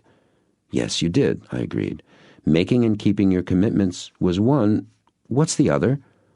As soon as I began to honor my commitments, what showed up immediately was how little freedom I had with my job to make new ones.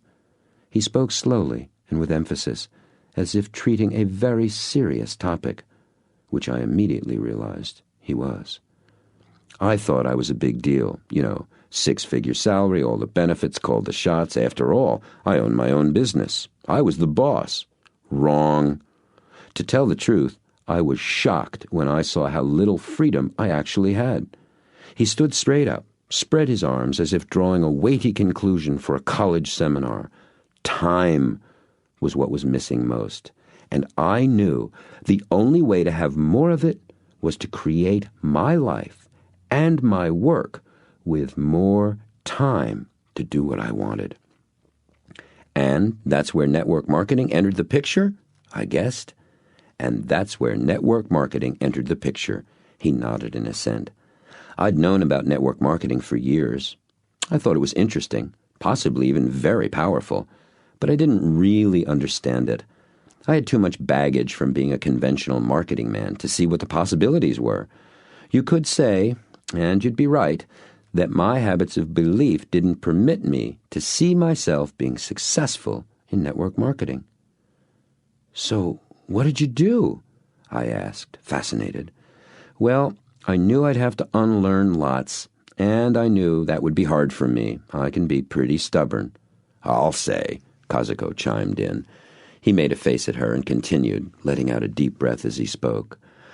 So, I selected a company with a superb reputation, one which had been around long enough for the unique ups and downs of this business to make them strong, which had solid management with field experience, an excellent product line consumers loved once they tried it and would continue to use forever, so there was real residual income, and the very best sponsor I could find. In fact, the sponsor I wanted, he continued dramatically, was the greatest networker in the world. Whoa, I exclaimed. Wait a minute. I thought you were the greatest networker in the world. Yes, some people say that, he admitted. But if that's true, what does that make the person who taught me everything I know about this business? I see, I said, unconvincingly. I didn't see. This Hitchcockian twist had my mind spinning more than a little. I actually sat there stunned. There's an even greater networker than he is? I looked over at him and then at Kazuko, and they just sat there grinning, like two kids just barely keeping a secret. No answers there. Okay, I said, expecting to say more, but nothing came to mind or mouth. Come on, he said, standing up and rescuing me. Let's go find my sponsor. It's her, I thought. It's got to be his wife, Rachel. This is amazing, I announced to myself out loud as I followed him and Kazuko out of the room and out of the house.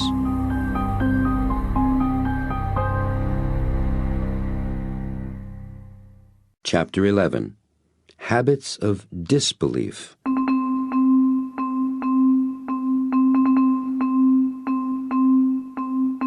We walked across the flagstone parking area in front of the house, past his office study and on down to the horse barn. As we approached the stables, I saw a long horse trailer, the kind that would hold at least 4 horses, attached to a hefty-looking pickup truck with an extra set of back wheels. There was a clomping of hooves and the sound of voices coming from within the trailer as we walked along its side to the end, where a young woman was coaxing a tall gray mare backwards down the loading ramp. The entire length of the horse's neck and upraised head towered high above her. "Oh, come on," she chided the horse. "You know what to do. Stop being so stubborn," the girl said, as the horse came off the ramp and wheeled around, prancing and moving sideways. "Unlike her owner," my host commented. "How'd you do, Beck?" he asked the girl, who I assumed was his daughter, Rebecca. "I was awful," she said, empathetically, "but Mom was brilliant. 4 blues and 1 green." "6th? What happened?" he asked. "My saddle squeaked," came the answer from within the trailer. "She lost it, too, with the judge," Rebecca said with a laugh. "You should have seen her, Dad. She was livid. I thought she was going to punch him in the nose. She told him next time she'd oil her butt and stomped off."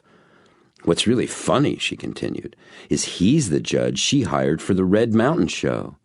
"Young lady," admonished the voice emerging from the trailer. "Forget it. Oh, I was so, that man," and the angry voice trailed off. Standing before me, clad in the high black boots, riding breeches, tailored blue blazer, and white blouse with a high collar of an equestrian, was Rachel. She pulled a net off her hair and shook her head rapidly back and forth, her thick, long chestnut hair spreading out around her head, making her look like a most attractive version of Medusa. She looked over at me, walked over to me, stuck out her hand, and in the softest, deepest, most alluring voice said, "I'm Rachel, and I am the nicest, most demure woman you will ever meet." Then abruptly changed her voice to loud and strong to the point of venomous, "And I am so ticked off that I am not fit to be pleasant to you or any other mortal. Forgive me," she declared dramatically and stomped off into the barn. I stood there in shocked silence. So did everyone else. Slowly, the silence was replaced with the kind of giggles and snickers that emerge after laughter's been held in as long as humanly possible. Everyone burst out laughing, my host most of all. All I could manage was a smile. I felt I dared not join in. Finally, as everyone composed themselves, Kazuko said, "I go to make ready the Queen's bath. Should I up the temperature 20 degrees or so?" "Don't bother," said my host. "The minute she gets in, it'll shoot up higher than that. Boy, is she steamed. I don't think I've ever seen her so angry at anyone besides me, and that was at least 12 years ago, and I was still drinking. Whew! Rebecca, did she actually hit him?" "No, Dad," said the girl, "but she should have. It was really uncalled for. She had a perfect ride, and Cassie was perfect too. I think he just didn't want her to take all her classes."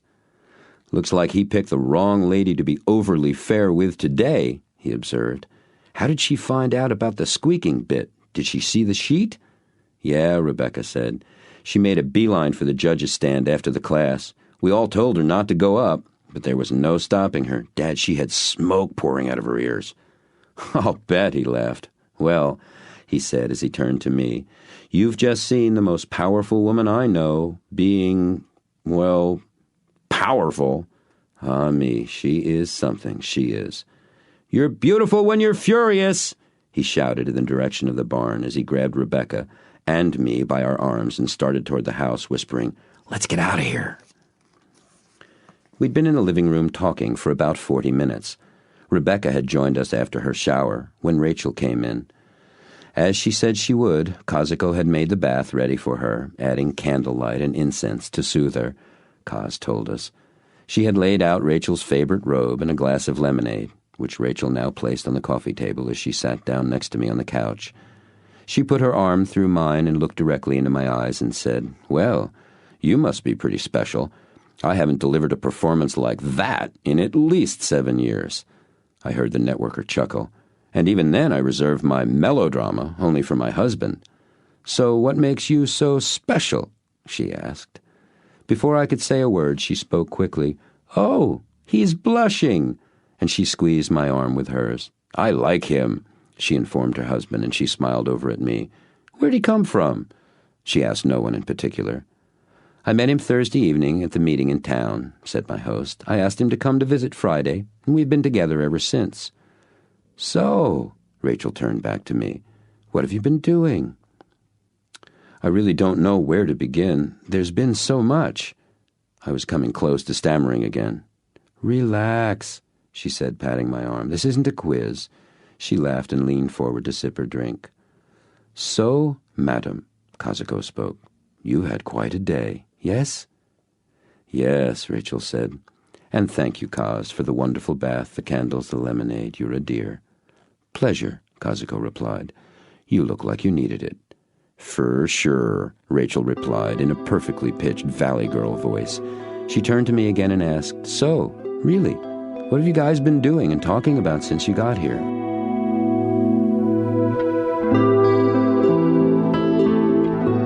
I tried my best to report on all the things we had said and done. As I did, I realized what a massive amount of information. Thought. new ideas and experiences I'd been exposed to, and all in less than 24 hours. By now, I'm sure you expect me to say, amazing. So I won't disappoint you. That's precisely what it was for me. Amazing. Well, declared Rachel, when I'd finished cataloging all I'd seen, heard, and done. Seems we've all had a pretty full day. Tell me, she asked me, what's next for you?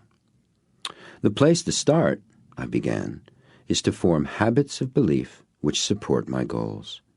Bright boy, charming boy, she said to her husband. I've told him so, he agreed. Quick study, too.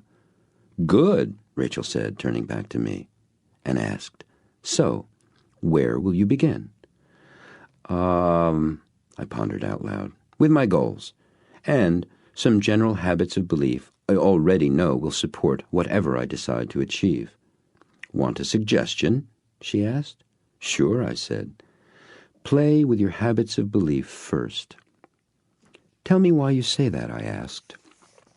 No, she said flatly, though gently. You tell me.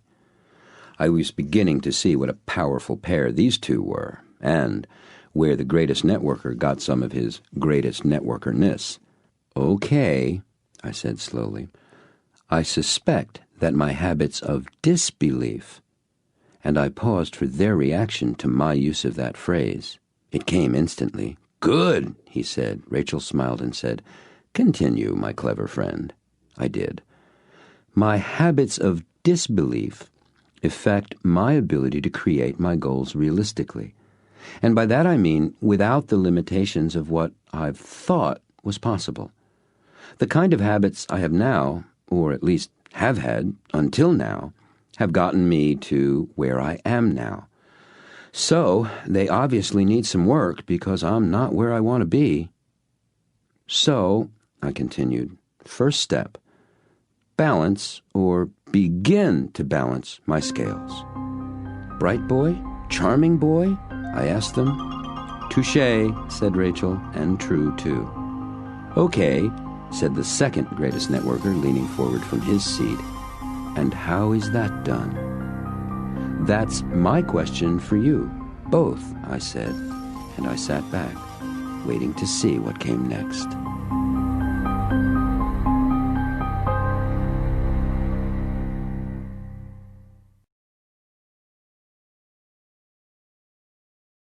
Chapter 12.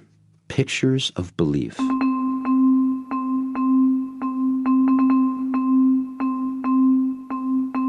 My instruction continued with a slight change of venue.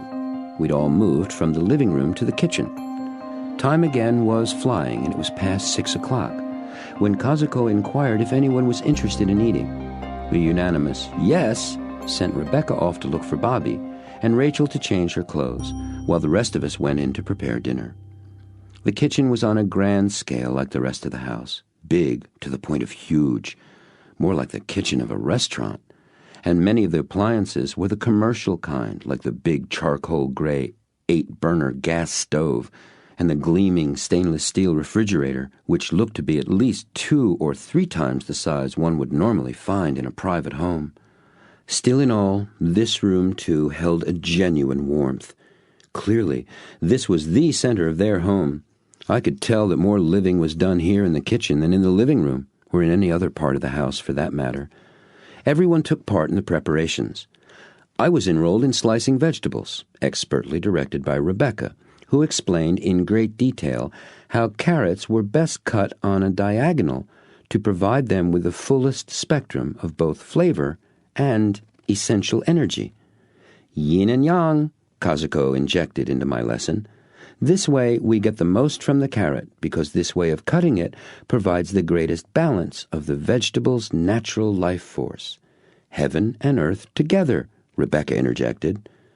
So now I'm really going to get a taste of philosophy? I mused out loud, and they all laughed with me. We were all working around an island in the center of the kitchen.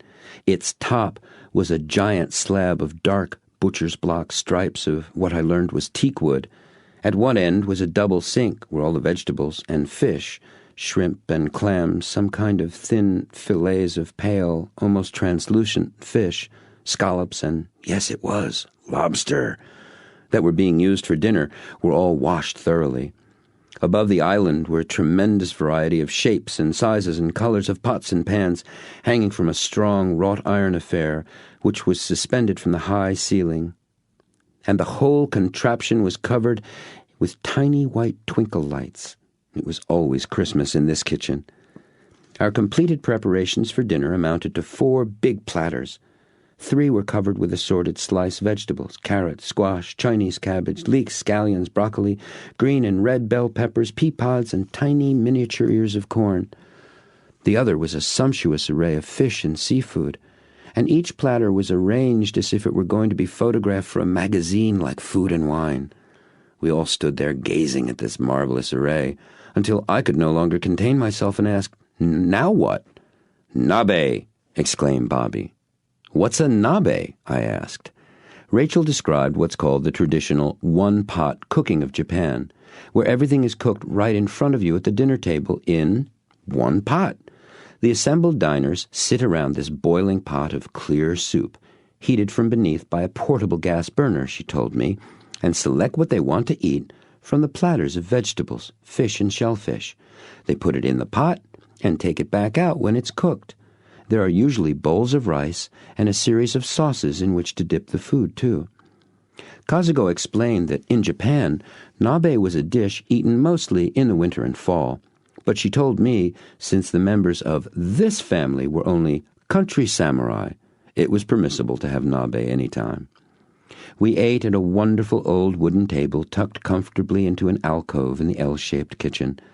As we selected, dipped, and retrieved our food, all done, by the way, with wooden chopsticks, Rachel asked me, "So, we were talking about your habits of belief, needing to balance the scales with new habits, and you were about to ask us how that was done, right?" "Yes," I said. "Well," Rachel replied, "I'd like to hear what you would do first." "Okay," I said, by now not at all surprised that the issue had been promptly dropped back in my lap. "I'd go back to that movie of my life that your husband did with me. Do you know the exercise?" I asked her. "She does," my host spoke up. "She taught it to me." "Oh," I laughed, "I see." "So," I continued, "I'd take some of the scenes from that movie and build beliefs, new, positive habits of belief around them." "Great," Rachel said. "Tell me about a couple. Tell me one habit of belief you have now, and what new one you'd replace it with from your movie." "Well," I thought out loud, "I believe that I cannot speak in front of a group. I mean, I can, obviously, but I don't like to, and I'm not very good at it. But in my movie, I was up on stage, and I had the audience responding to me just like I was a first-class speaker." "Good," Rachel said. "Describe what that's like. Give me the details. What's it like for you being a first-class speaker?" I did my best to comply with Rachel's request. I was hesitant at first. It was awkward, because it seemed like, well, a lie. She noticed my difficulty and asked me what was going on, and I told her how foolish it all sounded. "I understand," she said. "It's probably going to be like that at first.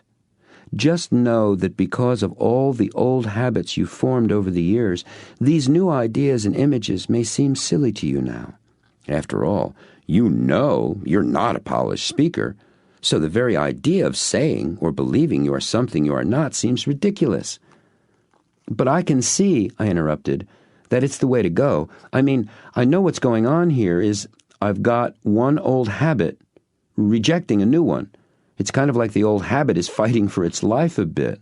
"Very good," Rachel said, and I could see she was genuinely pleased. "Charming boy," her husband added. Go on," she encouraged. "Well," I said, and sighed deeply, closing my eyes to bring to mind the image of me standing on the stage in front of that applauding crowd. I was shaken out of my imagination by Rachel's hand on my arm, and her gentle yet insistent, "What were you doing just now?" "Well," I told her, "I was bringing up the picture of that scene from my movie and looking at it. remembering what it was like, what they looked like, how I felt, the sound of their applause. "Terrific!" she exclaimed. "Why so terrific?" I inquired. "Because what you just did, remembering that picture in your mind, is exactly the process you use to alter any habit of belief you have on any subject, anywhere, anytime. Even though these pictures are imagined, your mind accepts them as if they were real, as if they were actual experiences you had and were simply remembering. See," she continued, "you're balancing the scales, adding new images, new pictures of your new beliefs. Your mind works in geometric progression, too. It just keeps multiplying the number of times you remember or relive the experience. And in no time, the scales will begin to swing the other way. In fact, they already have. Once they start to pick up some momentum, even just a little, swinging in a new and opposite positive direction, you'll change your actions in direct proportion to those changing scales, to your changing habits of belief. Do you see what I'm saying?" See what I'm saying? Odd. I actually did see what Rachel was saying. I had in my mind this picture of this set of scales with a pile of stuff weighing down one side, shifting and beginning to have the other side grow heavier, even begin to take on a kind of glow of importance as it sank down. I told her what I saw. Rachel sat back in her chair and looked at me with a broad smile. "I could look at you or hug you," she said. "I think I'll look first." "What does the other side look like?" the greatest networker asked me. "Excuse me?" I said, not understanding what he meant. "The other side of the scales," he said. "You told us the side that was getting heavier was, what did you say, glowing? What did the other side that was moving up look like?" I closed my eyes and imagined the scales. I described for him what I saw. I saw them moving, the scales, one side becoming heavier, glowing with a kind of, sparkle almost. The other side was much darker, yet these somber-colored shapes, they were kind of floating. That was wild. I never did stuff like this. I never see pictures like this in my mind, but it was like watching television or a movie. "What do you make of that?" he asked me. "Gosh," I said, feeling and speaking like my habitual teenager. "It's like the old beliefs are getting lighter and just floating away." "Fantastic!" he exclaimed. "What does it mean?" I asked. "No idea," he replied. "Sounds great, though, doesn't it?" I admitted it did, and it felt great, too. I actually felt physically lighter. My normal background of worry and preoccupation with the future of things was gone. In their place, I felt confident. "It's nice to have you show up," Rachel remarked. I must have looked puzzled because she arched her eyebrows and opened her eyes wide and explained, "It's nice to have you be here, right here. I noticed that sometimes before you seemed to be somewhere else, kind of there, not here." "Out to lunch?" I said and laughed. They both laughed with me, nodding their heads in a yes direction. We sat in silence for a time. My mind was flooded with images from my movie, doing things I've always wanted, acting with people in ways I've dreamed of being. I didn't even close my eyes. The pictures just flashed freely into and out of my mind. At last I said, "This is it, isn't it? This is how you form new habits, mental habits of belief that support you in creating what you want in your life. Amazing." "Yes, it is," Rachel said. "Mom," Rebecca spoke up, "tell him about your day planner, your commitment book." "What about it?" I asked, turning to Rachel. "You know what a day planner is," she asked. "A daily calendar book where you keep appointments and stuff, like the commitment book your husband told me about," I asked in return. "Yes," she said, "exactly. Becca and I each have a clear plastic insert in our day planners. Same type page slipped inside, both sides, so you can read it whether it's facing left or right, with a complete description of all of the habits of belief we want to create on them. We read them every day, first thing and every night, just before we go to bed. Throughout the day, whenever I glance at my commitments and things to be done, I pick out a sentence or a whole paragraph, read it, then close my eyes and imagine the picture of me doing that or being that. I guess I probably do that 20 or 30 times every day. I've done it for years now. That's how I got my horses, Rebecca told me. I put a couple of pages in my 3-ring binder notebook at school. One was the story I wrote about me having my horses. The other was a whole bunch of pictures cut out from magazines and books. She added confidently, I thought Dad was going to shoot me when he found the horse books I used from the library with the pictures cut out. I did shoot you, he replied. I have a picture of me doing so in my commitment book. And we all laughed. Seriously, Rebecca said, I looked at it every day, lots of times.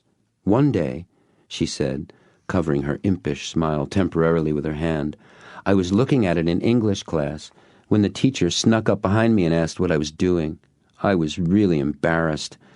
But I told her the truth, what it was and what I was doing it for, and I guess she thought it was okay. Okay? Her father interrupted. I'll say, he said, as he reached across the table and messed up the hair on top of her head, all to Rebecca's protests of, Dad! The teacher made the whole thing into an assignment, he said, with obvious pride and delight. She had Beck's entire class construct their own stories of belief they wanted. Bring in magazines, not books, he said, glaring at Rebecca. Cut out pictures and paste them on the back side of the stories they'd written. She even made a requirement that they all include in their stories and pictures getting an A in English that term. No kidding. Did they? I asked Rebecca. Yes, she replied, shyly looking down for a moment. The whole class? Everyone? I asked in disbelief. The whole class, Rebecca replied, and this time all shyness was gone from her face and voice. I was sold. Anyway, Rebecca continued, I got my own horse about, 6 months after I started changing my beliefs.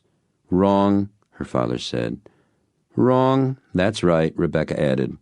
2 horses. Oh, come on, I said, astonished. True, Rachel told me. We told Rebecca we would support her having a horse of her own, and she'd have to get the horse herself. So she worked after school, mucking stalls, helping at a farm that friends of ours have down the road. They had a lovely gray thoroughbred mare and her filly that didn't get along with any of the other horses. They would kick and bite whenever they were with other horses, and nobody liked riding them. They had them for sale for months, but no one wanted to buy them. Rebecca seemed to be the only one who could control the mare, and one day they just up and gave her both horses. Unbelievable, I said, leaning back on the legs of my chair. I came forward with a thunk, turned to Bobby and asked, And what strange and wonderful tales of great accomplishment do you have to tell me? First place at the science fair, T-ball season and tournament champs, Stop, I explained. I get the message. Would you like to hear about how I got my house? Kazuko asked. Don't try to stop her, the greatest networker advised. I walked up to the house with my camera one day on a networking visit back to Nara, Kazuko told me. I politely explained to the people who answered the door that it was the most beautiful house and garden I had ever seen. I asked permission to take a picture of it, and after hearing that I wanted one just like it, and why I wanted the pictures, how I was going to use them to create habits of belief for having such a house, the owners were intrigued. They suggested they take pictures of me on the walk, in the garden, in the living room. They showed me the whole house, explained its history, invited me for dinner, too. I signed them up that night in network marketing, she laughed. They are 2 of my leaders, dear friends now. And about 2 years after we met, they wanted to move to be with their children in Yokohama and asked me, please, to purchase their house. It was important to them, they said, that the person who owned their house loved it as they did and would preserve its history and beauty. So I bought it. Lesson number 74, complete? my host asked, putting his hand on my shoulder. Complete, I replied. Good, he said, standing up from his chair. Guys' night for dishes? Ladies, split, he commanded. He always does the dishes when there's only one pot to clean, Rebecca observed wryly as she left the kitchen, skipping through the door. He's a bright and charming man, added Rachel. Kazuko bowed, smiled, and left us to our work.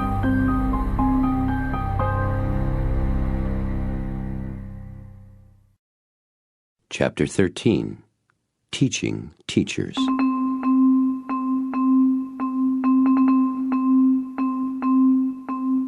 As we were leaving the kitchen, the greatest networker turned to me and asked, did I play billiards? Pool? I asked in return. No, billiards, he replied. No pockets, 3 balls, 2 white, 1 red. I said I'd never played, though I'd seen tables like that before and had wondered about the game. He took me through another part of the house, off to the opposite side of the living room, to a wonderful room that seemed right out of a gentleman's club in Britain or Philadelphia. I fully expected a couple of old, white-bearded gents in smoking jackets, holding cigars and brandy snifters, to show up at any moment. The room was arranged around a vividly green billiard table, made all the more bright by a bank of 3 sets of shaded lights, clustered together, that hung in a straight row down from the ceiling above the table lengthwise. The table itself was an antique, heavy and old, with ornate hand carvings all over the sides, and claw and ball feet. There was a brass plaque on one end which read, "Presented to Anthony and Rebecca. Happy 30th anniversary." I looked up at him after reading the inscription, and he answered my unspoken question. Rachel's mother and father. Her dad taught her to play. She taught me. She is, as you've seen, a superb teacher, he said. She is that, I agreed. What makes her so good, he said, handing me a cue after rolling it back and forth on the table 2 or 3 times, with a try this one, is her devotion to having her students surpass her. No matter what subject she's teaching, riding, billiards, network marketing, she is absolutely intent on having you go further than she's gone. Remarkable woman, he added with love, respect, and obvious pride. He briefly explained the object of the game to me.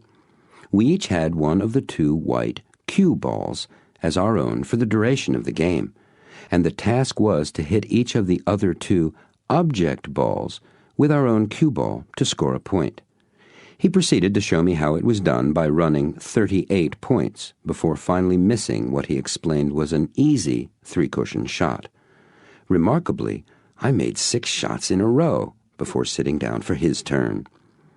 As we took our shots, and between my asking his advice on where to aim or what kind of English or spin to put on the ball, we talked about all kinds of things. The room had a series of hunting prints and stuffed animals around on the walls. He said he wasn't a hunter, although he loved guns and shooting. He stuck to killing clay pigeons rather than real ones, he said, adding, though Kazuko has never figured out how to cook them very well. The animals were Rachel's father's. He was a sportsman, and my host had kept his trophies more for the memory of him than anything else. I asked him what Rachel's father was like. He taught me to shoot, he replied, and more, much, much more. He considered it a flaw in my character that I didn't enjoy hunting real animals. He was a pretty macho guy, a Teddy Roosevelt type. He used to tell me that he only bothered keeping my company because Rachel was so fond of me. He was a most remarkable man. Tony was successful in business, he continued. Not rich, but he worked hard, and he did very well for himself and his family. Rachel was their only child, and Tony always considered her his eldest son, the heir to his family name. I fully expected him to insist I take his name when Rachel and I got married. When Rachel was nearly 16, she wanted a car, a red Corvette. Tony said, "Okay, I'll get you one. But how can I be sure you'll value it and take proper care of it?" She didn't know the answer to that, so he told her he'd think of a way for her, and he certainly did that. On her 16th birthday, He gave her this small gift-wrap box, and inside is the key to a new Corvette and a phone number on a piece of paper. I can just see her, jumping up and down, all excited, throwing her arms around him. You know. I nodded. He continued. So Rachel asks, "Where is it? Where's my car?" And he tells her it's in the garage. So she runs to the garage to see it, and there it is, in pieces. I must have looked shocked because he said, "No kidding, in pieces, hundreds of them." He'd bought her the car all right, and then he had a local mechanic take it completely apart, engine and everything, and lay it all out over the garage floor. "Amazing," I said, and it was. I told him I couldn't imagine somebody doing that. "Boy, I couldn't either," he said, until I met Tony, that is. So, picture this. There's Rachel. She's standing there looking at all these parts scattered all over the place, and he comes up to her and asks, "Do you want to know what the phone number's for?" She says, "Yes," and he tells her that's the name of the mechanic who'll help her put the car back together again. He's expecting her call, he says. "What did Rachel do?" I asked, still incredulous at the whole affair. "She put it together," he said matter-of-factly. "Took her 4 months of nights and weekends, but she did it. She drove that car for over 17 years. Tony was right. She took incredible care of it." "That's amazing," I said. "Tony was amazing," he said, shaking his head with the memory of the man. From his use of the word "was," I assumed that his father-in-law was no longer living, so I didn't ask about that. He asked if I'd like to see the guns Tony had given him. I've never owned a gun, not even a toy as a child. My mother was adamant about no guns. But I do admire craftsmanship and quality of any kind, and the guns he showed me were magical. You could see and feel how fine they were. They had the spirit of excellence all about them. His pride and joy were a magnificent pair of matched Weatherby, his and hers, field shotguns, fitted into a wooden, green velvet-lined case that had belonged to his father-in-law. 12-gauge for him, the lighter 20-gauge was a woman's gun.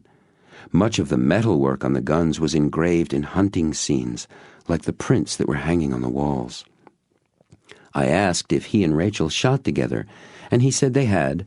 I asked who was the better shot, and he said he was. I asked if he intended to teach Rachel to be better than he was, and he said, "No. I've already got enough trouble keeping up with her. Besides, if Tony didn't teach her to be a crack shot, you can be sure she wasn't all that interested. So I'll get to keep being a better shot all for myself, at least for a little while longer." He laughed and then promptly missed a truly easy billiard shot. "Whoops," he said. "I think Tony's trying to tell me something."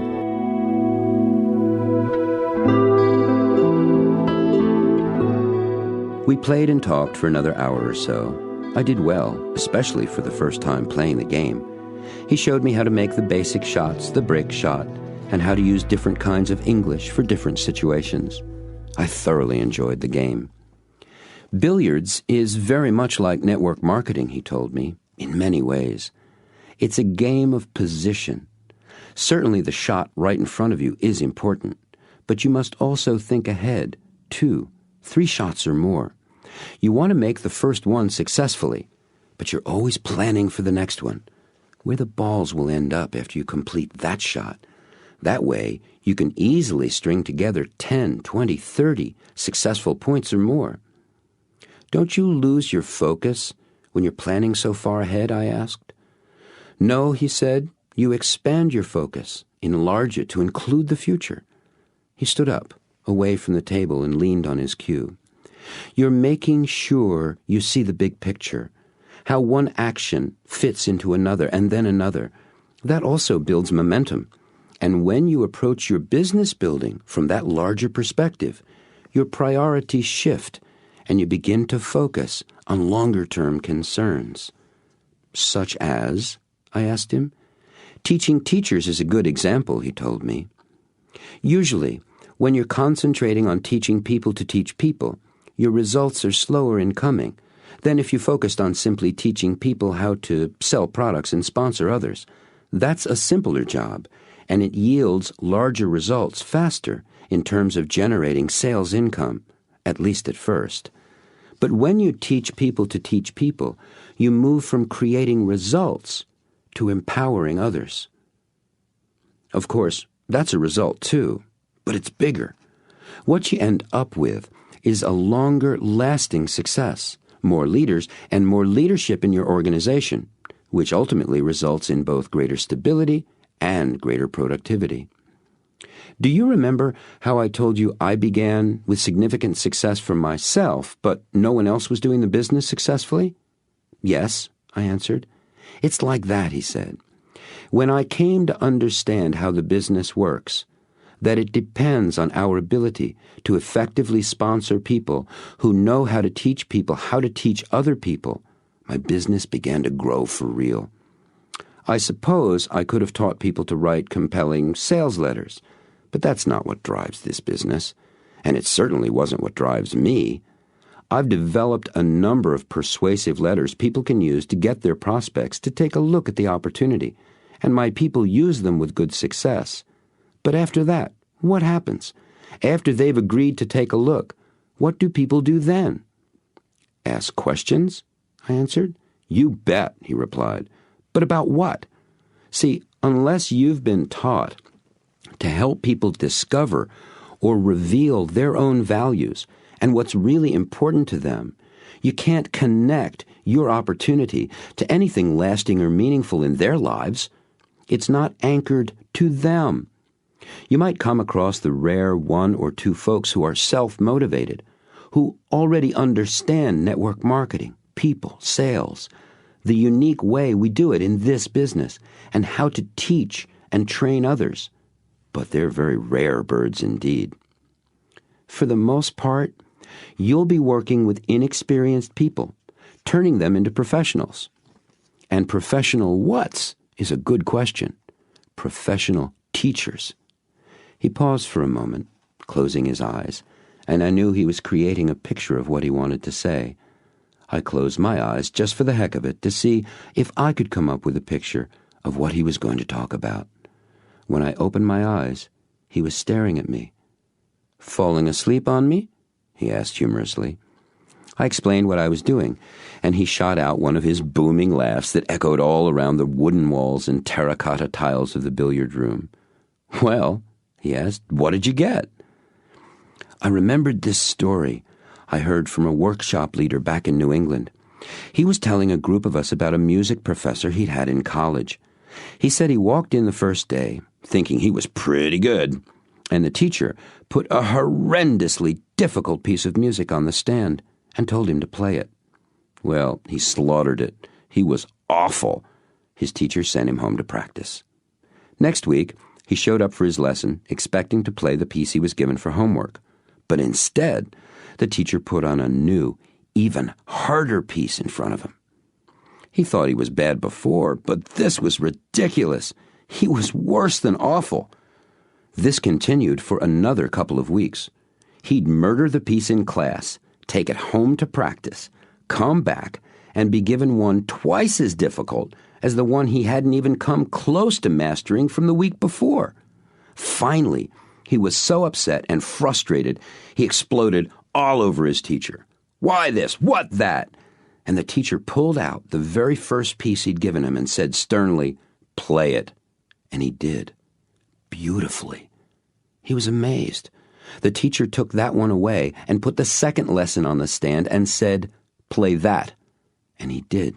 He was great.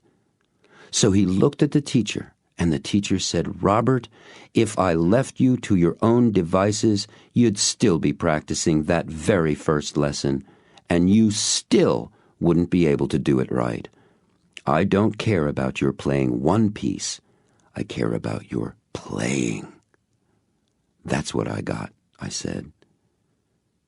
The greatest networker just looked at me in silence before he replied, and he was visibly excited, and he began to pace about and gesture as he spoke. "That's a fantastic story," he said. "That's great. It not only illustrates teaching somebody more than, well, like teaching a man to fish instead of giving him a fish. You know, when you teach him to fish, you feed him for an entire lifetime instead of just one meal. But it also illustrates the whole business of stretching, going beyond your comfort zone. That student was stretched far beyond where he himself would have ever gone all by himself. Boy, he had a great teacher. I'd like to have that guy in my networking business. What guy? Asked Rachel, entering the room. And to her husband asked, Ready for our walk? She was dressed in jeans with a chambray work shirt and a pair of used canvas keds. She looked like a college girl. Sure, let me change. I'll be right down, he said. He was still dressed in his sarong. I noticed I was, too. No need, she said, and tossed him a pair of jeans and sneakers with socks. Great, he said. I'll get these on. Tell Rachel that story you just told me, then come for a walk with us, okay?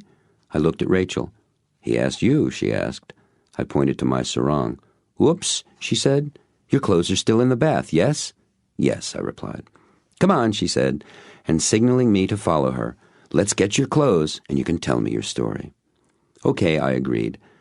And as my host ducked into the small bathroom off the billiard room, I walked with Rachel to get my clothes and told her my story. She had much the same reaction as he had. What a great story, she said.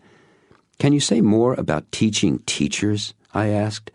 As we reached the bath, I picked up my clothes and must have looked a little lost. There was no room to change in. Rachel smiled, pointed to the clothes in my hand, and just said, Please, as she ducked out of the room to wait outside, leaving the door slightly ajar so we could continue speaking. As I changed, she explained about teaching teachers, speaking loudly so I'd hear her clearly. Have you ever seen a karate master break through boards or bricks, she called. Yes, I said. Can you picture where he is concentrating all his energy? Toward the center of the middle board, I reasoned. No, that sounds logical, but it doesn't work that way. He directs all his energy to a point just below the last board. That's where the focus is, the goal. In that way, the karate master assures that the force of the blow will carry through all the boards or obstacles in the way.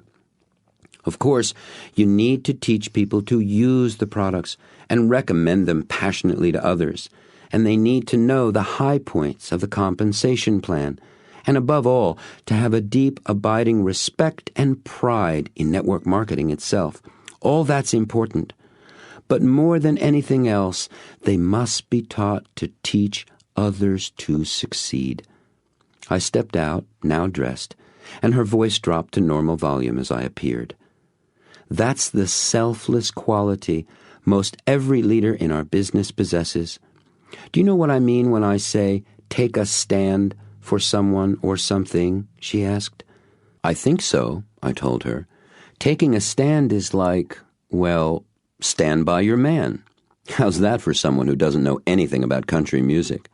Rachel laughed. Very good, she said. That's what I mean. It's like sticking up for someone, like the Queen's champion in days of old when knights were bold. In our business, you take a stand for the people you sponsor. You champion them and their success. The shortest and most direct way of doing that is to teach them to teach others. Well, truth is, she added, you teach them to champion others, to take a stand for their people. That's what the professor in your story did for his student. He took a stand for what was best in his student. Sometimes doing that requires you're giving people a rough time. Sometimes being stretched hurts, especially if your mind isn't flexible and isn't used to it. That's another benefit of working on your habits of belief. You get used to stretching on purpose. It makes you mentally flexible, she said. And we had reached the front door where her husband was waiting for us. So, you want that teacher in the story in your network? She asked him. Sure, wouldn't you? He asked. She poked her finger into his chest and said, I've already got him. Kissed him on the cheek with a playful growl, and opening the front door said, Let's walk, gentlemen.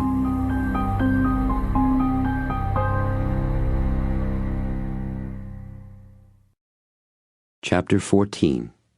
What's your next step?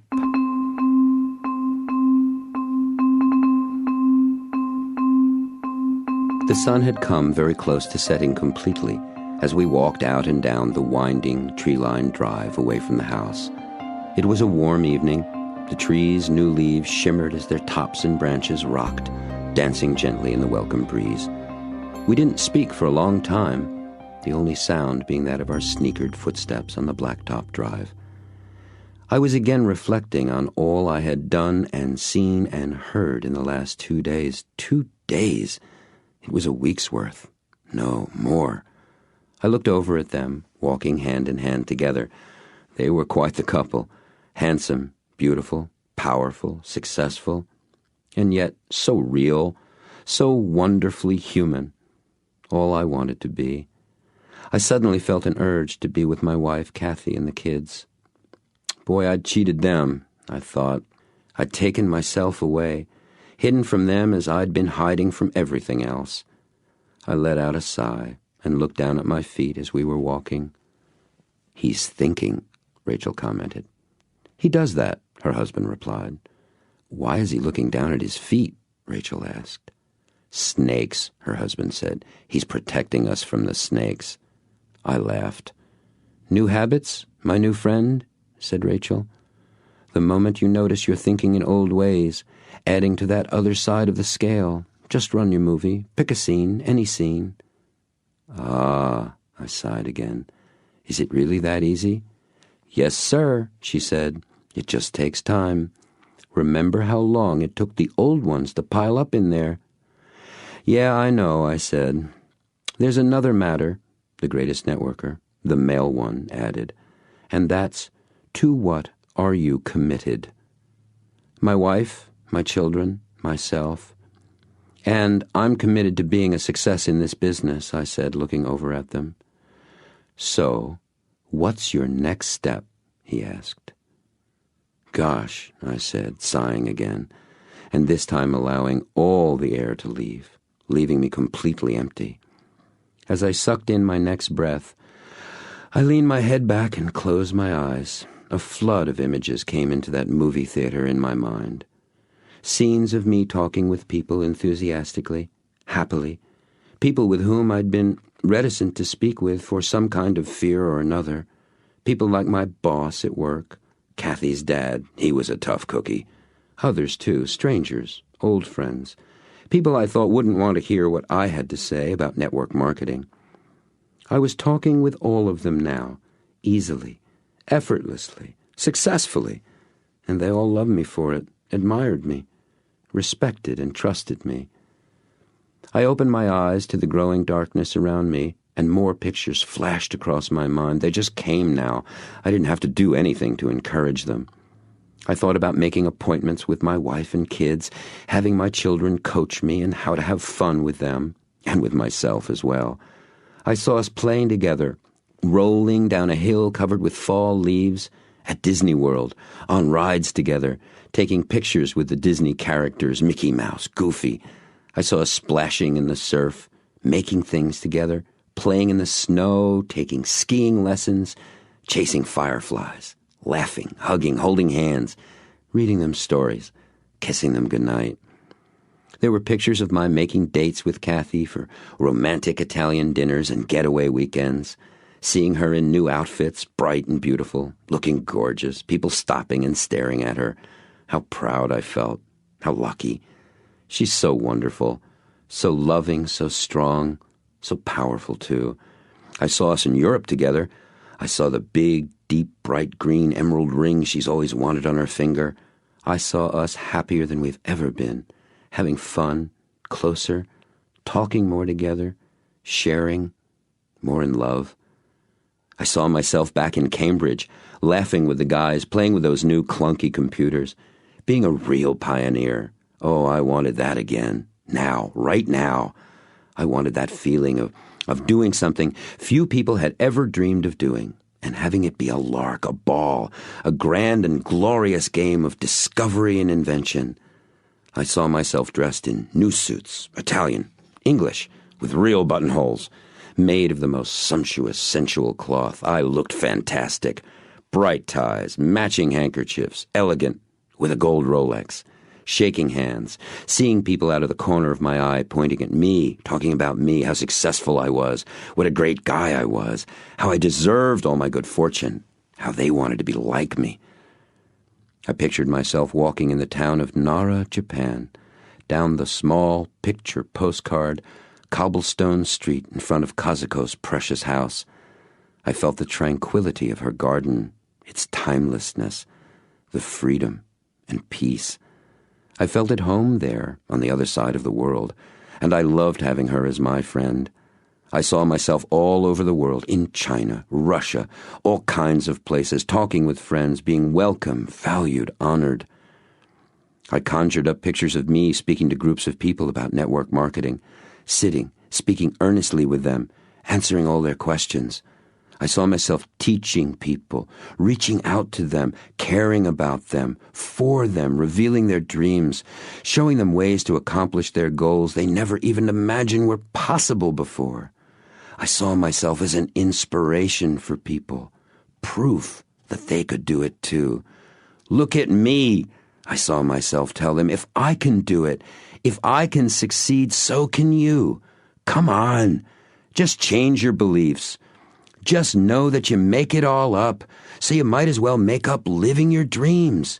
Come on, come with me. I stopped walking and looked around. I was alone. I looked back up the long drive, but there was no one in sight.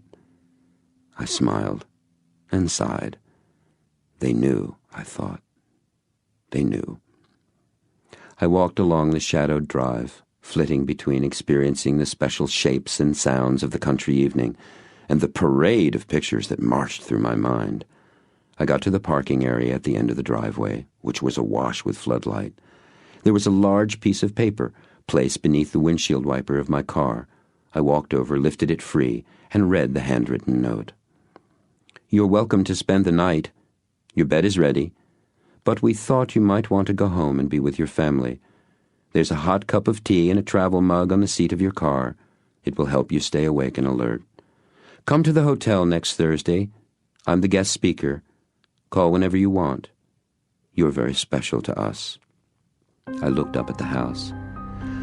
I placed my hands on my thighs and bowed slightly as I'd seen Kazuko do, and said out loud, Thank you, both, all, more than I can ever say. Yes, I thought, I do very much want to be with my family. I got into my car and drove home.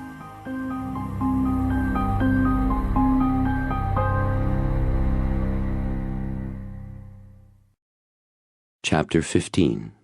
The Beginning.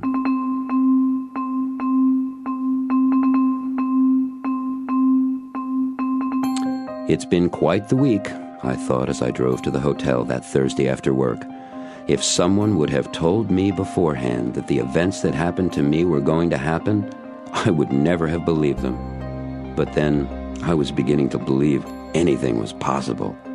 What the mind can believe, you can achieve. Who was that? Clement Stone, Napoleon Hill? Me? One thing was for certain. I was convinced that all you really need to do was begin to believe, and accomplishment after accomplishment would follow. By the time I had returned home from the Greatest Networkers late Saturday night, I'd begun to balance every scale in my mind in my favor forever. The kids were asleep when I got in, but Kathy was up, and we stayed awake till dawn talking about my weekend, about my old beliefs and new beliefs, about what she believed and wanted to replace her old habits with. We hadn't done anything remotely like that since we were dating. Even though I was dead tired from lack of sleep, that Sunday was the most fantastic day. We went to a special place Kathy and I knew since we'd first arrived here. We hiked back up through the woods with the kids running around, then being carried, then running up and back the trail again. There was a pond we discovered long ago, and we all went swimming, splashing about, throwing the kids up in the air. I cannot remember feeling so free, so relaxed, so at home with myself and my family. We all went to that Italian restaurant where the Greatest Networker had taken me for dinner that night. The valet remembered me. The maitre d' recognized me and said how it was nice to see me again. Kathy looked at me and raised her eyebrows. I loved it. Oh, and this you won't believe. Remember, I was the guy who hadn't sponsored a soul? Well, guess what? That week, 3 new people. That's right, 3. And tonight, 2 of them were coming to the meeting, and each one was bringing a guest. No kidding. Oh, and that's not the best part. One of the people I sponsored, my boss. He'd come into my office the day before, just before lunchtime. He said, "Man, I don't know what you're taking, but I want whatever it is now." I laughed and told him if he'd buy me lunch, I'd give him a year's worth. He signed up with me right then and there. And it got even better. My boss said he'd been interested in network marketing for a number of years, but he'd heard some conflicting opinions about it, and he'd never really understood it before I explained it. He told me he'd been a teacher right out of college, but the money wasn't any good, and what he really wanted to teach people was about how to succeed in life. "Network marketing sounds perfect," he said to me. "How do I start?" Amazing. Everything was amazing. The truth is, my life had changed 180 degrees in just 5 days. I pulled my car up to the front entrance of the hotel. Chris, the doorman I had met the week before, came out and opened the car door before I'd turned the engine off. I said hello to him and asked if he'd be willing to park my car behind that gray pickup truck, and he said he'd be glad to. I asked him if he was really serious about what he said about going to Japan, and he said he was. So I asked if we could have lunch or dinner together and talk about that sometime. He said he'd love that, and we shook hands. I walked into the hotel room, looking for my new people and their guests. There they were, early, with 2 more people than I'd expected. I became so engrossed in talking with them and asking them questions that I didn't notice the man standing beside me, until, at a break in a conversation, I heard a familiar voice say, "Pardon me, I just wanted to say how great you looked." I reached out my hand, but he brushed it aside and gave me a big hug, and held me away a little and looked at me. "You really look fantastic," he said. "How are you?" "I'm even better than I look," I said, and there was more than a hint of sheer glee in my voice. He nodded his head up and down, and then laughed that patented booming laugh of his. "I'll just bet," he said, his smile growing even bigger. "Meet my friends," I insisted, and he did. I introduced him to them, and I could tell by the expression on their faces that coming to the first meeting and being introduced to the greatest networker in the world was a tad more than they thought they'd signed on for. It was great. I stood back just a little as he welcomed them and began asking them questions. A couple of times he glanced over at me with an appreciative look and a nod as he learned that I had just sponsored them and how excited they were to be here. It felt so great. He turned to me and put one hand on my shoulder. "You are one very quick study, my friend." "I've had a superb teacher," I replied. "Thank you," he said, with genuine warmth and a squeeze on my shoulder. "Now," he said with a deep breath and a smile, "are you ready to surpass your teacher?" I looked into his eyes. There was no expression I could read there. I knew there wouldn't be. I closed my eyes and took a very deep breath. Images cascaded through my mind, vivid ones of me as a dynamic, capable, and powerful leader. "Yes," I said, opening my eyes and looking back at him. "Good," he said. "The meeting's starting. Let's sit down." The meeting was one of the best I'd ever attended. The energy was high, there was humor and laughter. It flew along from speaker to speaker, and I could tell by the faces of my guests that they were finding it interesting and involving too, and they were pleased they'd come. At last they introduced the greatest networker to an immediate standing ovation, speckled with cheers and whistles. He stood in front of the group, acknowledging our applause. After we'd finished clapping and sat down, he remained standing there silently for a long time, just looking at us. He seemed to take in each and every face in the room. At last he spoke. "Tonight, I am going to show you the secret for success. Now, if you're listening very carefully, You noticed I said I am going to show you the secret. I didn't say I would tell it to you. You've all heard the secret for success many times, and for some of you, hearing it has made a tremendous difference in your lives. But for most of us, just hearing about something isn't enough. Many of you have read about the secret for success as well. And although some of you have gained much from what you've read, the information alone was not enough to make a profound difference in the way you live and work. Do you remember, as a child, how you learned to walk or ride a bicycle? You were shown. You watched grown-ups walking.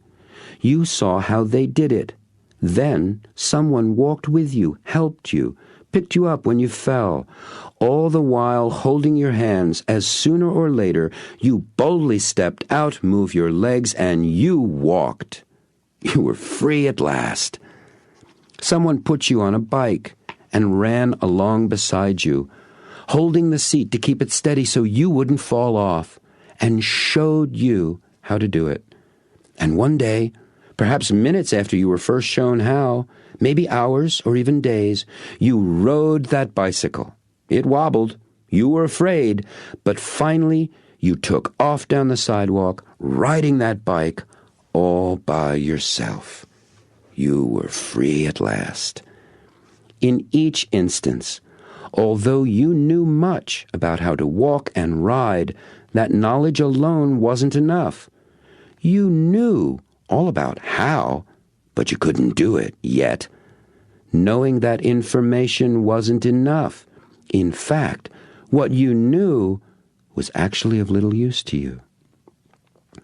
Looking back on it all, you might assume that what you thought you didn't know was the secret. That once you got that knowledge, once you learned that one thing you knew that you didn't know yet, then you walked, then you rode your bike. But if you think back very carefully, you'll discover that the secret to walking and the secret to riding did not come from what you knew, and it did not come from what you thought you didn't know either. That special secret lived somewhere in a vast expanse of unexplored knowledge, what I've learned to call what you don't know that you don't know. Am I confusing you? I hope not. It's really very simple, but it's the most powerful source of creativity and energy for accomplishment any of us can tap into. What walking and riding a bicycle are all about is balance. Balance is not something you have, like a possession. It's not something you do, such as moving this way or that, although both are required to some extent to achieve balance. You see, balance is a state of being. You either are in that state or you are not.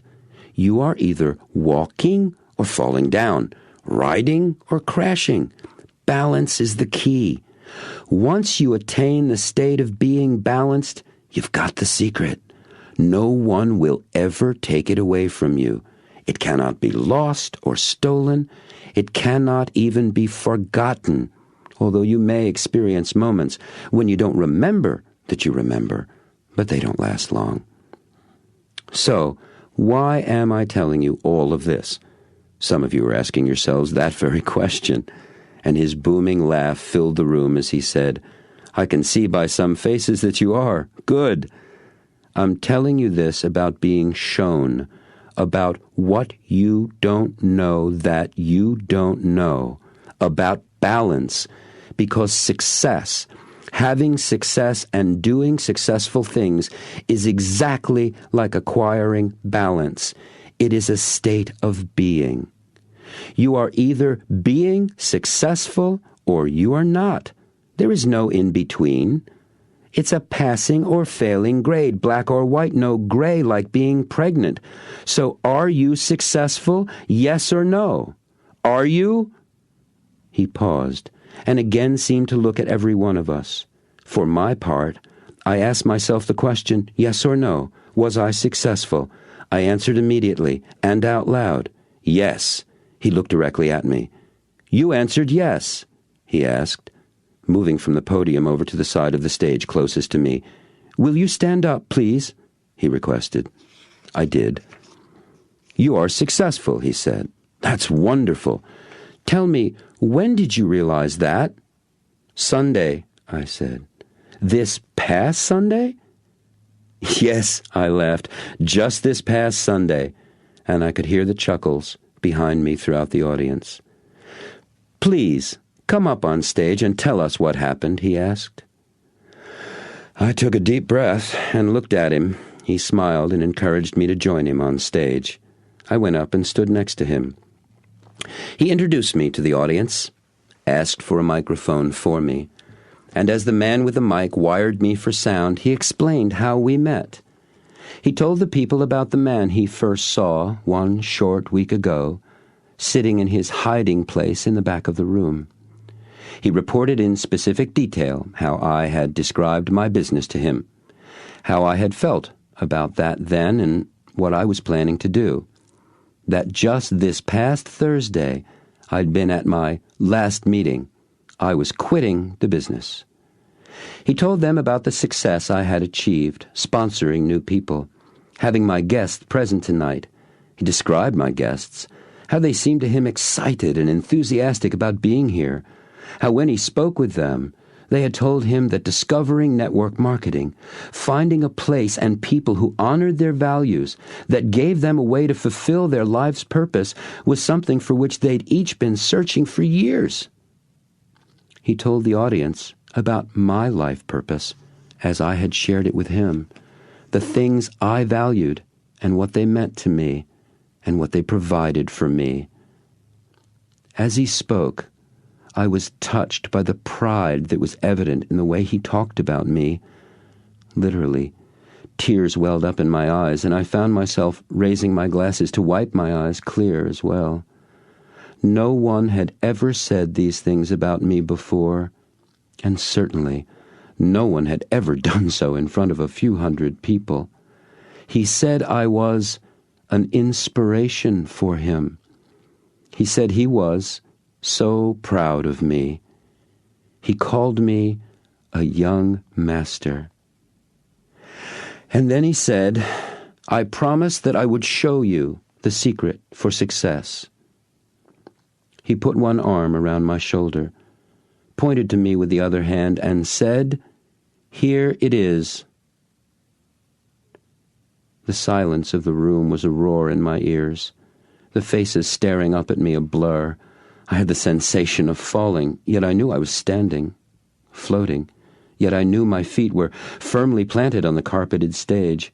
An image swept into my mind. It was crystal clear, sharp-edged, vividly bright. It was a room filled with people, seen from the stage. I was the one in front looking out at them. They were standing, applauding, cheering. I had given them something that had made a difference to them, something that moved and touched them, something that empowered them, inspired them, and they were acknowledging me. They came up to me on stage. They were shaking my hand, thanking me, telling me how much what I had said and done had meant to them. One woman in particular stood out. She had hold of my hand in both of hers, and she was saying, Thank you so much for showing me my life's purpose, for showing me how to believe in myself. I was snapped out of my movie by the greatest networker's arm, still around my shoulders, giving a firm squeeze and then letting go. He stood back and looked into my face and eyes. You are very special to us, he said. Now, show them success. And he walked off the stage. In an instant, the people were on their feet applauding. There were cheers and people shouting my name. I was in shock. I remember spreading my arms slightly and thanking them, smiling and saying, Thank you so much. As I looked over the standing crowd, the room filled with their enthusiastic applause, I saw him at the back of the room beside the door. Our eyes met. He smiled. And above all the cheers and clapping, I heard his booming laugh. He raised his hand, waved to me, and walked out the door. Amazing.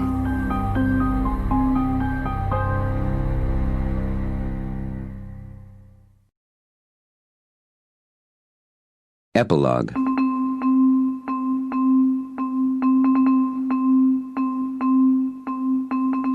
If I were you, I think I'd want to know how it all turned out for me. It did turn out, I mean.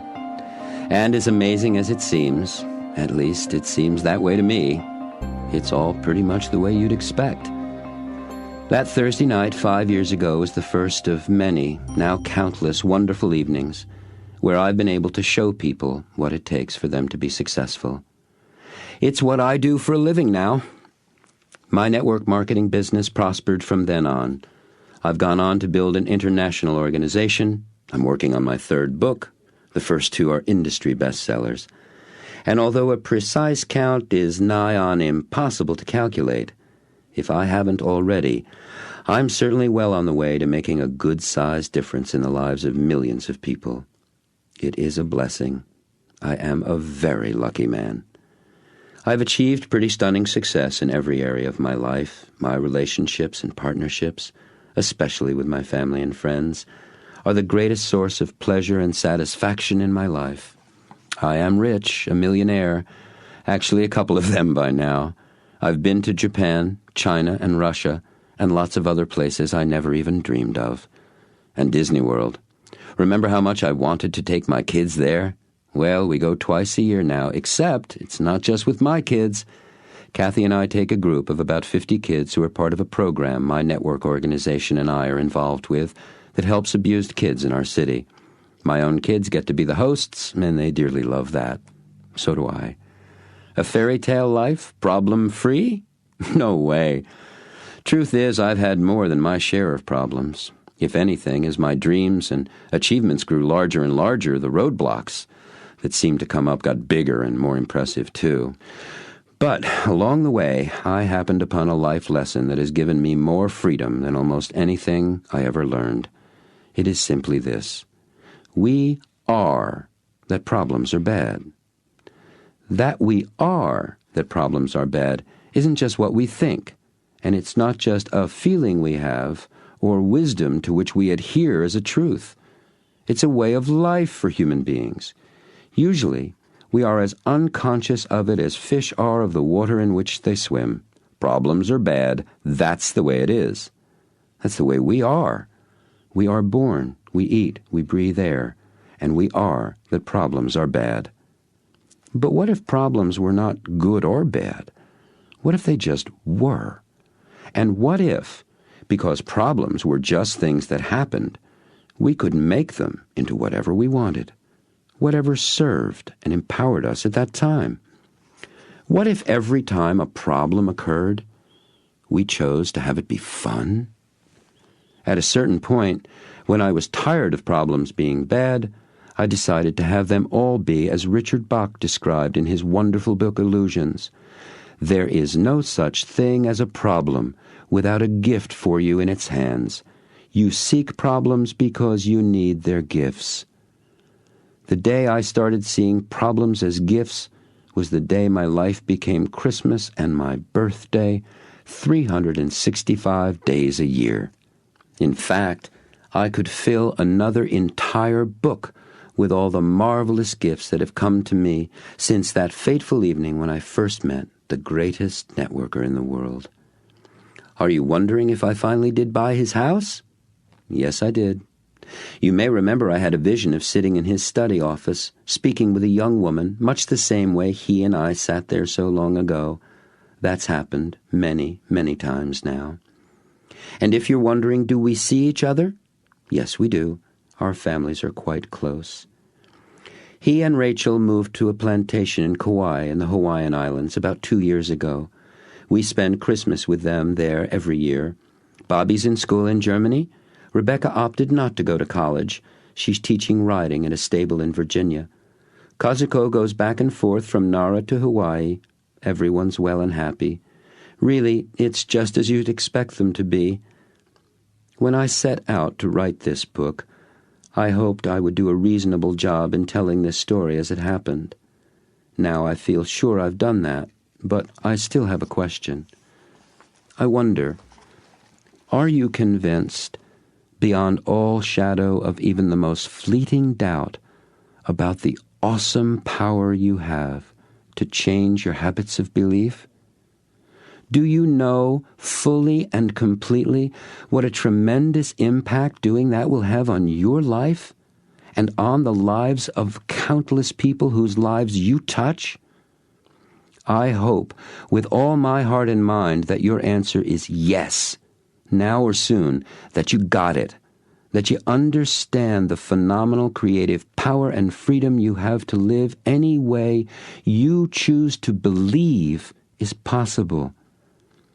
I know you don't have the greatest networker to hang out with. That's okay. You've got this book.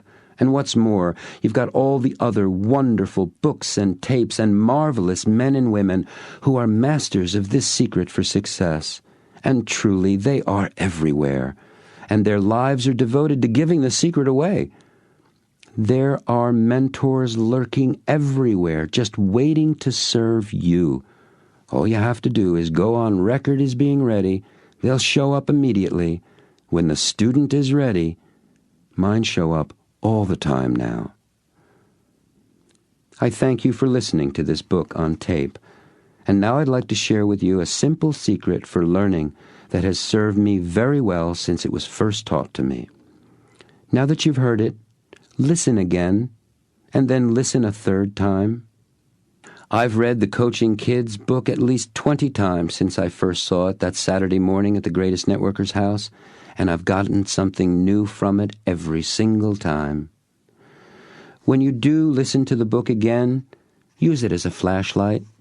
There are thoughts, feelings, and experiences neatly scattered throughout that will shine new light onto myriad little treasures that are hidden within your own thoughts, feelings, and experiences.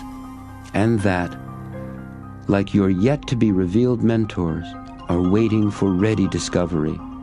And then ask yourself, what's next for me? One more thing.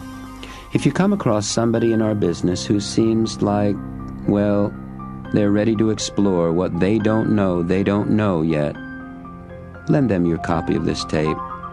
The day you do that may just turn out to be the day that changes their lives for the better forever. Have fun. My best to you.